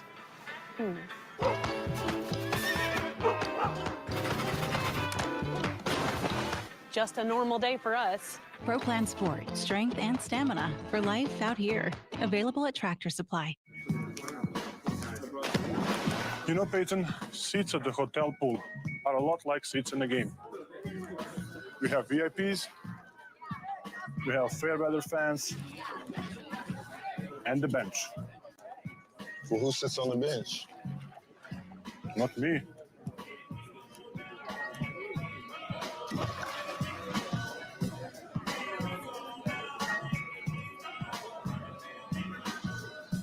With no fees or minimums and no overdraft fees, banking with Capital One is the easiest decision in the history of decisions.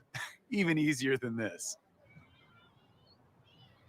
I'll take Barkley. Yes, I still got it. I told her she'd pick me first. Yep, even easier than that. With no fees or minimums and no overdraft fees, is it even a decision? That's banking reimagined. What's in your wallet? $1 million Whopper contest. I can top that. I can top that. Hey! You can top that! You bet! Really? Avocado, bacon, hollandaise. Hollandaise. Pickles and sport peppers. What? Corn chips. Brisket barbecue. I can top that. Bacon, egg, and cheese Whopper. Pizza Whopper. Creating your Whopper your way could win you $1 million. Can you top that?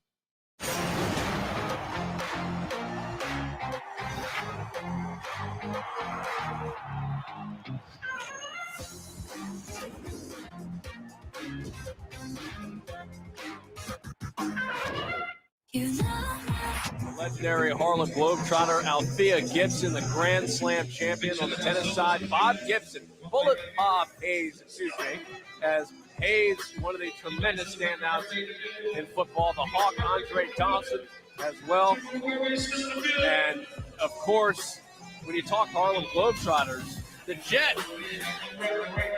That's your boy. How about you, John? Skying. Well, yeah, like I said, on weekends now, but there was a time where it was weekdays, 45 different countries, all 50 states, and I love what the Globetrotters do. And talk about Byron Smith. I mean, he was a coach for the Globetrotters, and, you know, we also talked about Tommy Mitchell Sr., who's here in the audience today. Globetrotter legend, played with Meadowlark Lemon. Guy Sosby was there where Curly Neal was there, and definitely some Globetrotter essence in this building.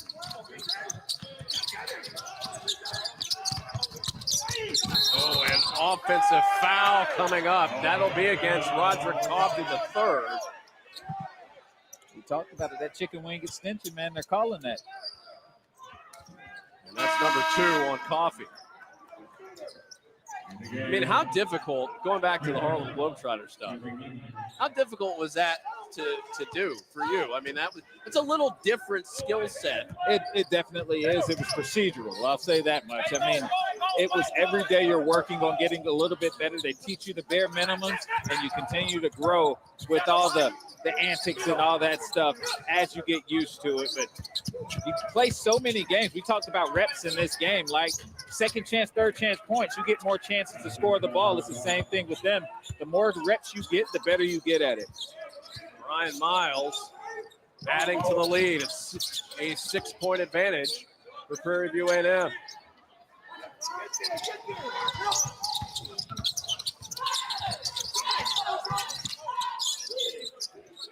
Looking for Grant down low. Can't get it to him. The flip and the bucket from Matthew Webster. Yeah, you saw so much attention on Shannon Grant. It's going to open up more opportunities offensively for other players. Miles waiting right there at the doorstep. He's got back-to-back buckets. 6-point edge again.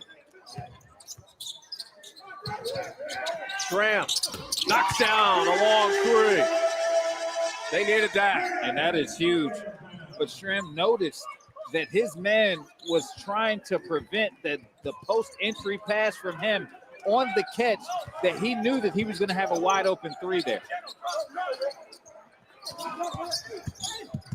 Right down the middle. Scoop shot by Hopkins, no good. Miles keeping it alive, trying to go at Grant. Can't get it to hit. Hopkins somehow down there with a basketball.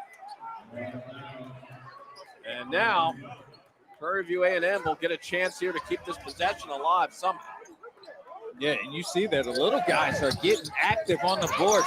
But the reason being is because they understand that Shannon Grant has a couple of fouls and does not want to come out with that next one. They are showing, speaking of the Panthers, a lot of fight down low. Turnaround shot is up and in from Kevin McGaskey. I'll tell you what, John, we saw earlier Byron Smith really getting into his team before the game started. We know what he did today in practice, just trying to energize his squad. He's getting the message across. Keep fighting hard. I loved it too. I mean, he said, look, I know ESPN's here. I don't care about none of that. If you don't play with the energy and effort and fire that I asked for, you're coming out and the next man's coming in. Yeah, he put it on the line today during shoot-around for his squad because, look, he's taken teams to the NCAA tournament before. He knows what it takes to win the SWAC, and he knows the time is near for them to do something legit if they're going to do it at all. And honestly, this is a very trying time for a lot of mid-major coaches that are having to readjust and realign how they coach with 9, 8, 7 new players at a time and finding a way to get it all to click. And so these coaches are working with a different layout that they're accustomed to. Schramm working. And he'll go to the line for his efforts. Nunley will pick up the foul. That'll be his second. Schramm providing a lot of energy coming off the bench. He'll try to cut into this 5-point deficit.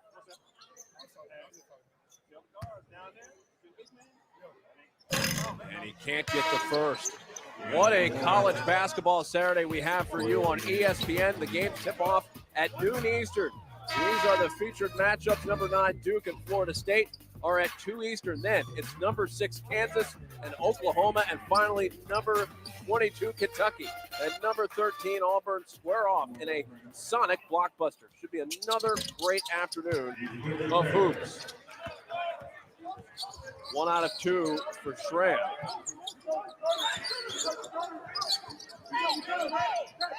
Four-point contest.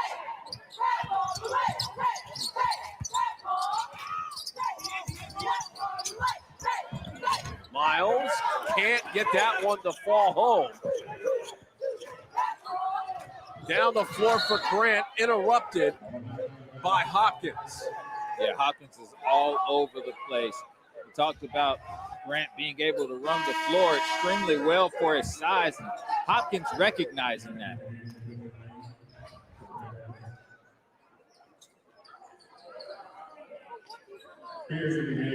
Grant trying to figure out a way to get active offensively again. You know, we talked about the leaping ability of Hopkins. Again, 6 feet tall, trying to hop against the 6'10 Grant. Webster missing, another rebound for Hopkins. Yeah, I mean, this guy, it's like the Energizer Bunny out here. I mean, he can do a little bit of everything for the team on both ends of the floor, offensively and defensively. Under 9 minutes left to go. This was a 2-point game in favor of Florida A&M at halftime. Smith clanging off the rim. The rebound for Webster. And in the half court, Prairie View has definitely struggled with the zone play of FAMU. So you can see it's just like a chess match between both of these teams. Right now, they're sending two people, one of them off of Webster, the guard Shannon Grant down low, and Webster has to show his ability to spread the floor to bring that big back out there and make the offense honest. The lead is down to 2. Baseline drive by Hopkins. 2 tall defenders, the kick for McGaskey. Right there with the follow is Miles. Another rebound for Brian Miles. Well, that's the problem when you run a zone. When you run a zone, it is difficult for you to rebound out of it. 10 points and 15 rebounds. For Miles, it's another double-double and a 4-point lead for the Panthers.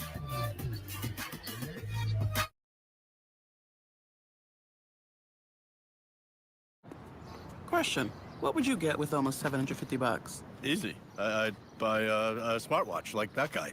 Makes sense. Use that GPS for your poor sense of direction. Excuse me? My grandfather was a homing pigeon. My internal compass is genetic. Must have skipped a generation. I'm a walking GPS. Okay. Which way is north?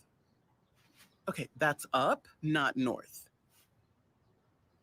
I should get the watch. Switch to Progressive and you could save hundreds to spend on whatever you dream up. With so many choices on Booking.com, there are so many Tina Feys I could be. So I hired body doubles to help me out. Splurgy Tina loves a hotel near Rodeo Drive. Oh, Tina. Wild Tina booked a farm stay to ride this horse. Glenn Close? With millions of possibilities, you can book whoever you want to be. That's my line. Booking.com. Yeah. So how was your day, Liz?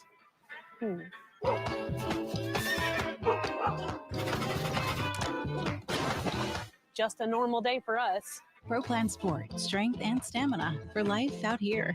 Available at Tractor Supply. Wow. This new Charmin Ultra Soft Smooth Tear is so soft and so smooth. I'm starting to get carried away. Thank you, Mr. Smooth Bear. Designed with smooth tear edges, new Charmin Ultra Soft Smooth Tear has wavy perforations that tear so much better for a smooth, more enjoyable go. Mom, you okay in there? I'm terrific. Enjoy the go with Charmin. People didn't think it could get any better than a classic, juicy Sonic cheeseburger. Then we went ahead and piled it high with smoked pulled pork and tangy cherry wood smoke sauce. How could we possibly top this? With a brioche bun, of course. Sonic pulled pork barbecue cheeseburger. Hey, John, the ACC, 3 teams ranked right now. How many do you think get in? Right now, I'm thinking 3 or 4. I mean, I do believe that, and I think that more should get in because there's so much parity in the league. They just have tough non-conference schedules, and it lowers the integrity. But they play tough non-conference, and then they beat each other up when it comes to conference play. But I could see a lot of teams being able to. Wake Forest is up there. Clemson had a great non-conference play, just struggling in the conference now. And so South Carolina's women's team, obviously they're cooking with gas. Dawn Staley knows what she's doing. She has been the staple of women's basketball for a long time. And obviously the bubble teams, Memphis, FAU, I could see them being on the bubble if they can get some wins. I mean, it should be interesting basketball in the later end of these months. 4 ties and 5 lead changes here in a 4-point game, and a swat by Miles, who's able to change the possession in favor of the Panthers. You can just see the difference when Shannon Grant's in the game when he's not in the game. It's very difficult for FAMU to get offensive circulation. Movement. Smith lost it. Spear with a seam. Hook shot, rims out. Schramm can't get it to go, and finally controlled by Smith. That's unlucky for FAMU. They don't get many opportunities like that in the open floor. And Smith is on his way out of the game. And Miles is shaken up. Yeah, and that's why Coach Smith is getting on Charles Smith the fourth. A lot of that was because he didn't go in and crash. And you've got to emphasize on the little things like that. You can't just sit there and say, well, we got the rebound. No, you've got to say, hey, I need everybody crashing. Just don't leave him down there to fend for himself because he gets all those rebounds. He said, I want you to get 25 rebounds. I want you to get 25 rebounds. I want you to get 25 rebounds. He was telling everybody, get after it. There's 7 minutes left to go. He has preached, as Coach Smith, about effort. The jumper no good. Webster with a rebound. Spear trying to spin off. Creates some room. First slam three, no good.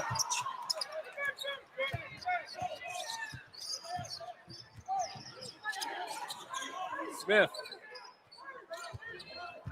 Both teams are struggling with each other's half court. It really has been who's been able to get out in the open floor and get something high percentage.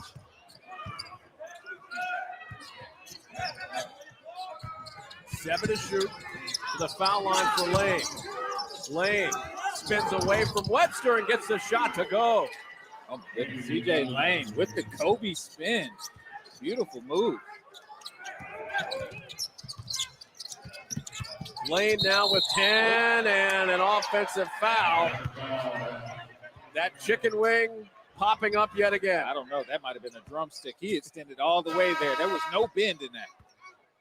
And you see right there, CJ Lane. Beautiful, beautiful footwork, getting an isolated situation against Webster there where he could create.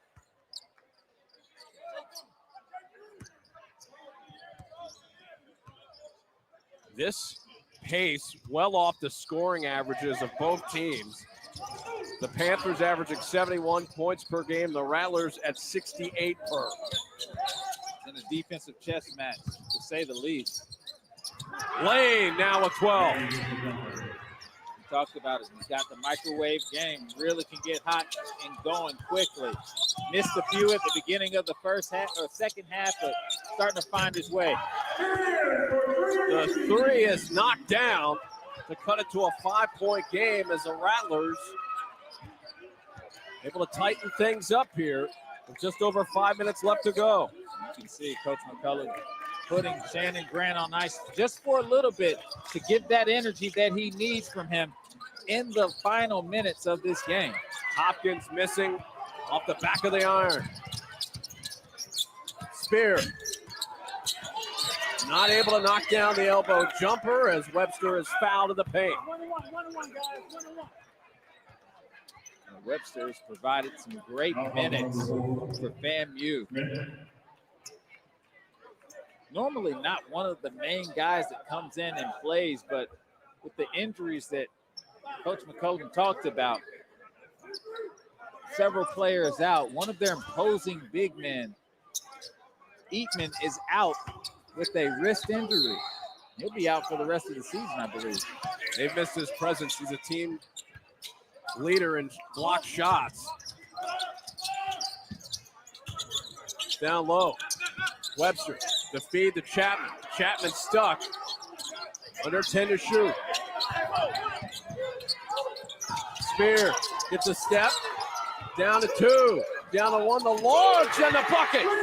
The three-pointer hit by Parker cuts it to a 2-point game. I love Parker's game because he doesn't overdo it. It's whatever you give me, I'm going to take advantage of it.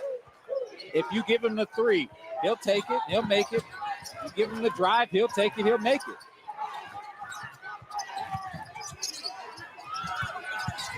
Lane to the rack and to the window and to the bucket.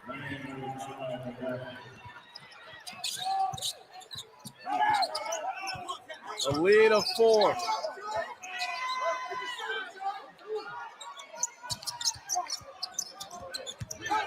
The crossover by Spear. He gets clobbered on the way up, and he'll go to the free throw line. Parker able to bring it closer, John. What a frenetic pace so far, but Parker being able to show his clutch ability and knock down the three, and Lane getting downhill, finishing with contact.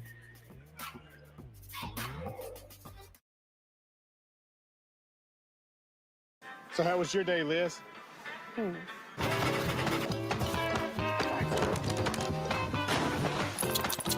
Just a normal day for us. Pro Plan Sport, strength and stamina for life out here. We got a shot Available though. at Tractor Up Supply. 4. So it looks like we're gonna have a shot. Just some updates for you guys. Jackson State is up by 10 on Arkansas Pine Bluff with a minute and 10 left.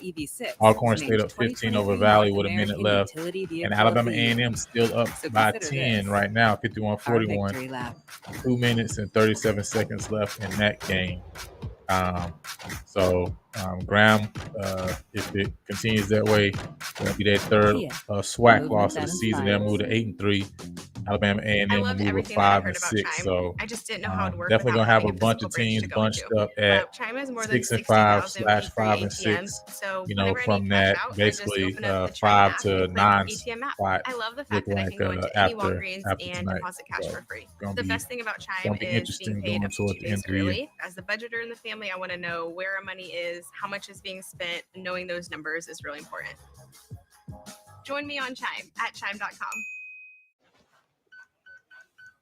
Little Caesar slices and sticks with half bacon cheese sticks, half pepperoni pizza is the world's greatest combination. Carl?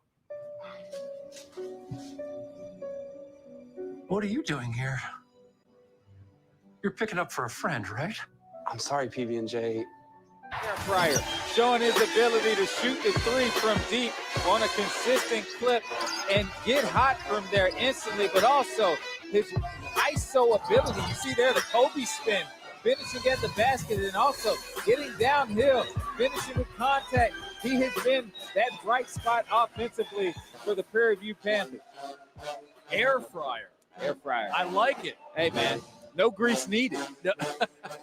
Yes. And 14 points for Lane. So that offense has been quick and efficient for Prairie View A&M, but they're trying to hang on to a 4-point lead. Derek Jones and John Williams with you from the Lawson Center in Tallahassee, Florida. Big game in the SWAC as these two teams trying to fight their way into the race for the SWAC tournament. John, you love that band. Man. And I love that band. I love this band. FAMU Marching 100. They got to get their love. They've been doing, I mean, honestly, they've created a lot of energy in here, given, I think, that 6-man vibe. And we talk about the band being so important. I mean, because even if, like, we'll talk about it. We've done a lot of HBCU games. Even if, like, a team loses, if the band wins, we still win. It's competitive all the way across the board.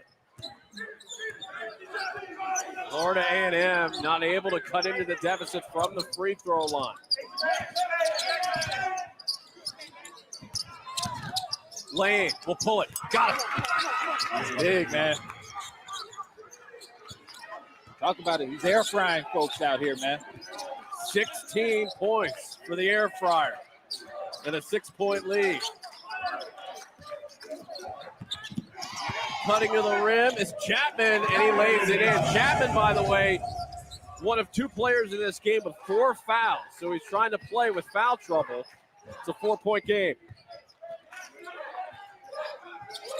We talked about it before, you know, like Shannon Grant. Still haven't seen him, but at the same time, you wonder if the speed, this pace may be a little bit too much for him. Hopkins. He's been too much for Florida A&M tonight. Too much sauce, man. I mean, the guy has got an extra gear to him that is hard to stay in front of.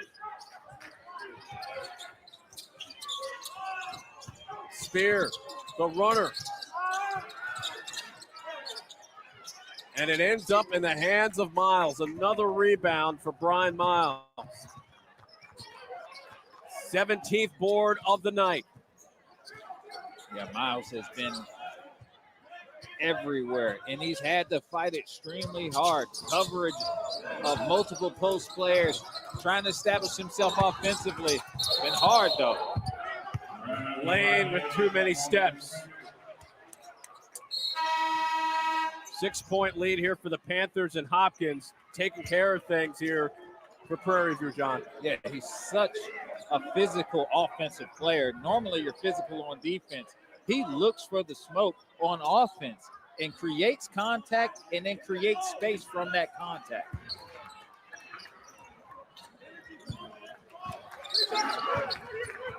Six turnovers committed by Prairie View A&M. They've been able to force things conversely on the other side. 15 errors forced to the Rattlers. Grant back in, double team, splits it, lobs it up and in. You see the difference of Shannon Grant, what he can bring to the table. That time, you saw it, double team came, he kept the ball high, stepped through the coverage, and was able to finish it. Trapped along the baseline is Lane. Lane finds an open Miles. Miles can't hit the jumper. Hopkins there battling, gets stuffed at the rim, loose, and it'll be Rattlers basketball. You see, it is an absolute dogfight down there in the paint to corral the ball. Everybody is working. Everybody wants it down there, and so it's going to be, you can see the type of intensity between both of these teams in the paint and on the boards. They will take a look at that last sequence. A 4-point game. Every possession here critical.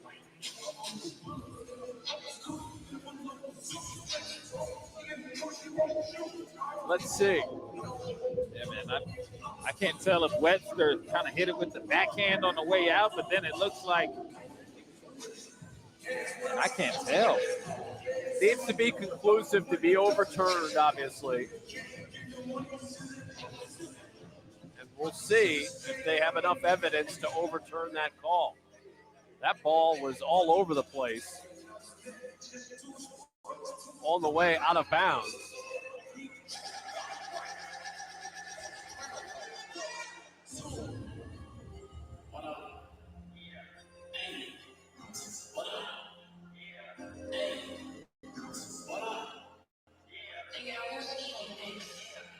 Yeah, that's, well, it looks right there like, yeah, maybe Webster backhanded that ball. Yeah, but then I see Nunley's hand in the mix, but it's tough to see if Nunley was able to, maybe at the last second, inadvertently touch the ball heading out. They continue to look things over. 2 timeouts left for Prairie View A&M, 3 left for Florida A&M. Both teams in a bonus situation.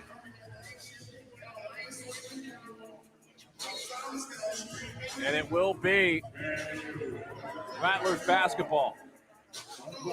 Yeah, I mean, obviously, wasn't enough to overturn, but that backhand looked like it could be it. But then you see Nunley's hand, and there was no space. And so at that point, your advantage is kind of skewed. Just over a minute left to go. Florida A&M battled into overtime against Texas Southern in their last game, came up 3 points short. Taking the Panthers to the limit here. 10 to shoot. Coffee, got it. Wow, huge shot from Roderick Coffey. Missed a few early in the first half and kept his confidence and stepped into it. What a huge shot. A 1-point game now, courtesy of Roderick Coffey. 47.7 seconds left. You can play that out. 2 timeouts left each way. Bonus situation each way. The jump ball, possession arrow in favor of the Panthers. who are protecting a 1-point lead, trying to salvage a split out of this Florida swing. They've been in Florida since Thursday, having the first play in Daytona Beach.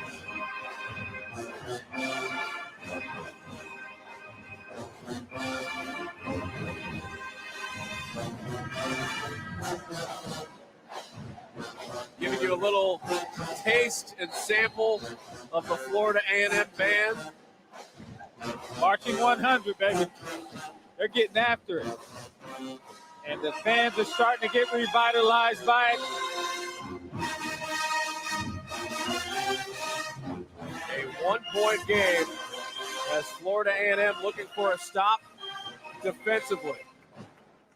Yeah, that's what we talked about before. They're going to have to put together solid defense, connected defense in order to get this stop, because Prairie View wants this game. And they're going to do everything they can, but that means you got to pressure the ball. Make sure you got help side defense. Protect the basket and then corral the ball, bring it down, and then be able to get back on offense. It's a hard task. They have missed a travel there on Miles. Lane all the way to the window and lays it in. C.J. Lane. C.J. Lane with a big bucket to make it a 3-point game and a timeout called by the Panthers. You see it. What a great play. He was able to get a nice rub action, get downhill and finish with the inside hand before Webster could block the shot. They are going to give a look-see here to make sure the game clock is correct. It's at 35.4 at the moment. John, what do you do here if you're Florida A&M? Well, you've got good time. I mean, honestly, let's see how much time they have left.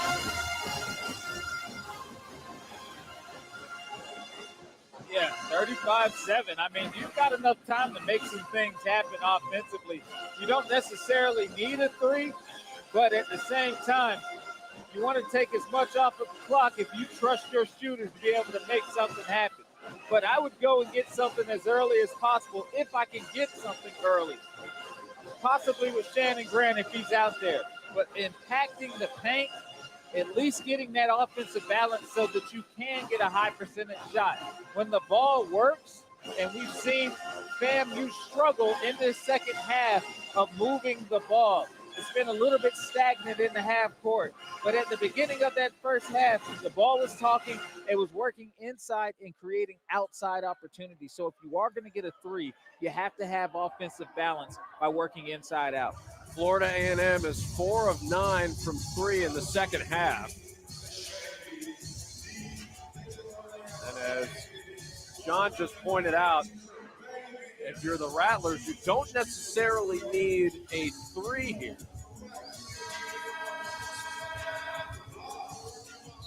You can try to get the best shot if it's a 2 and then maybe foul on the back end of it.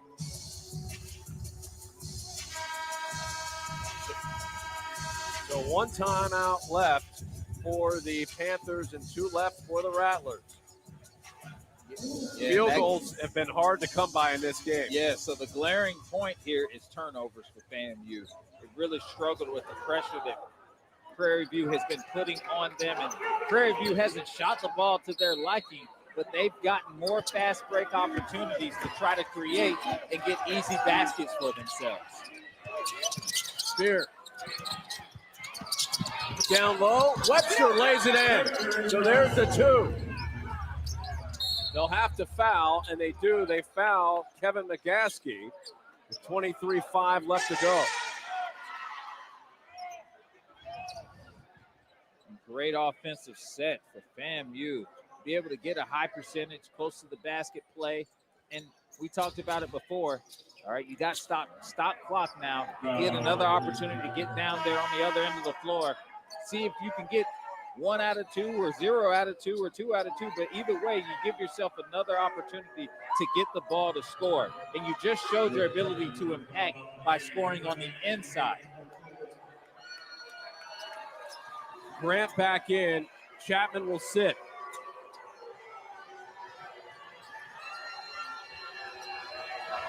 First free throws of the night for Kevin McCaskey.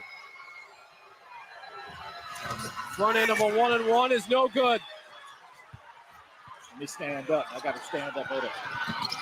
Parker races into the front court and will call one of Florida A&M's 2 remaining timeouts left. So 1 apiece each now as Florida A&M sets up potentially a game-winning bucket with 17.5 left, John. I mean, this is great. A great opportunity for Florida A&M to give themselves an opportunity to come out of here with a win with a anxious crowd, I will say. But they've been here, they stayed here, they supported. The band has been great. Prairie View A&M is going to try to do everything they can to foil that. Take a listen in.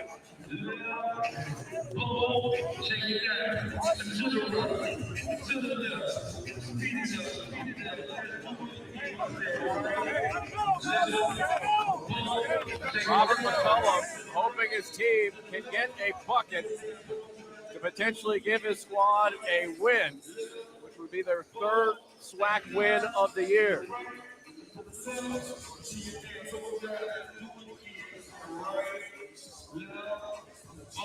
Meanwhile, the Panthers are trying to avoid what would be a very difficult trip back to Texas. Well, I think it's another thing, too, with them. They want to prove to themselves that they can win on the road. They've struggled in this conference, and so they talk about it being a must-win. They're going to take advantage of every opportunity that they can get. And a near steal by Nunley. It'll stay with Florida A&M, 16.8 left to go. Prairie View A&M averages 9 steals per game. They're above that tonight. Have to be very careful with this pass. Everything that FAMU needs to do has to be with intent and emphasis. And you see that Jalen Spear was open for a quick second, but there was a confusion in their play to get open. I think it was a smart timeout from Coach McCullum. And that will be the final timeout called by the Rattlers. So they're out of timeouts. The Panthers have 1 left. John, I mean, you have to be careful here, obviously, from this perspective if you're Florida A&M. If you try to lob a pass in there, I mean, we've a lot of air in there, man. Yeah. That's a risk. But who you're lobbing it to has been efficient. It's probably going to be Shannon Grant, correct? But this is where the little things come into play. When you are flashing to the ball, when you are setting screens, you better set that screen. When you flash, you better flash with intent. When you are sealing, you better seal and make sure that you are putting the utmost contact that you physically can on that defender to create the space or the area that you need to be able to catch the ball. Right now, you can't shortcut anything. Coffee looking. Spear gets it. 14 seconds left. No timeouts remaining for the Rattlers. Spear gets a step, stops, pops, no good. Tip back up, no good. And controlled with 1.6 left by Miles. What a defensive stand by the Panthers.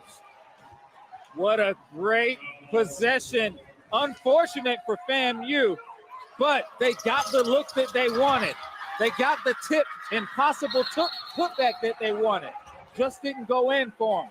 But you see the defensive stint from Prairie View. I'm looking at Chris Smith, the 4th right now. Nerves are all over the place.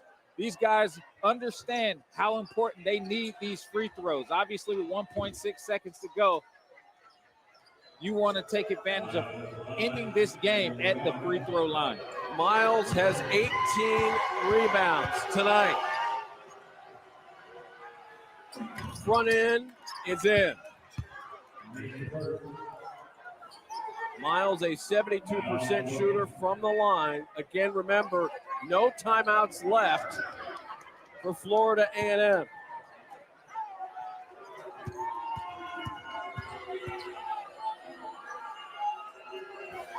Second one is good. 3-point game with 1.6 left. Ahead to Parker. He launches. No good.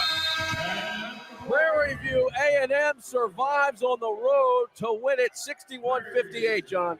What a fantastic game. I know that FAMU is down about this situation, but you can't doubt their heart. They've been in just about all the games that they've played, and it's going to click for them at some point. But Prairie View did everything they possibly could. You saw how Coach Smith riled those guys up, got them ready, challenged them, pushed them, wanted them to give everything they had, and they were able to come into a hostile environment and come out with a win. Their nerves are rattled, but they came out with a win. But Byron Smith said the season was on the line tonight, and his squad has delivered with its 5th SWAC win of the season. A tight contest that results in a 61-58 win for the Panthers. That'll do it from Tallahassee with a final score, 61-58 Panthers.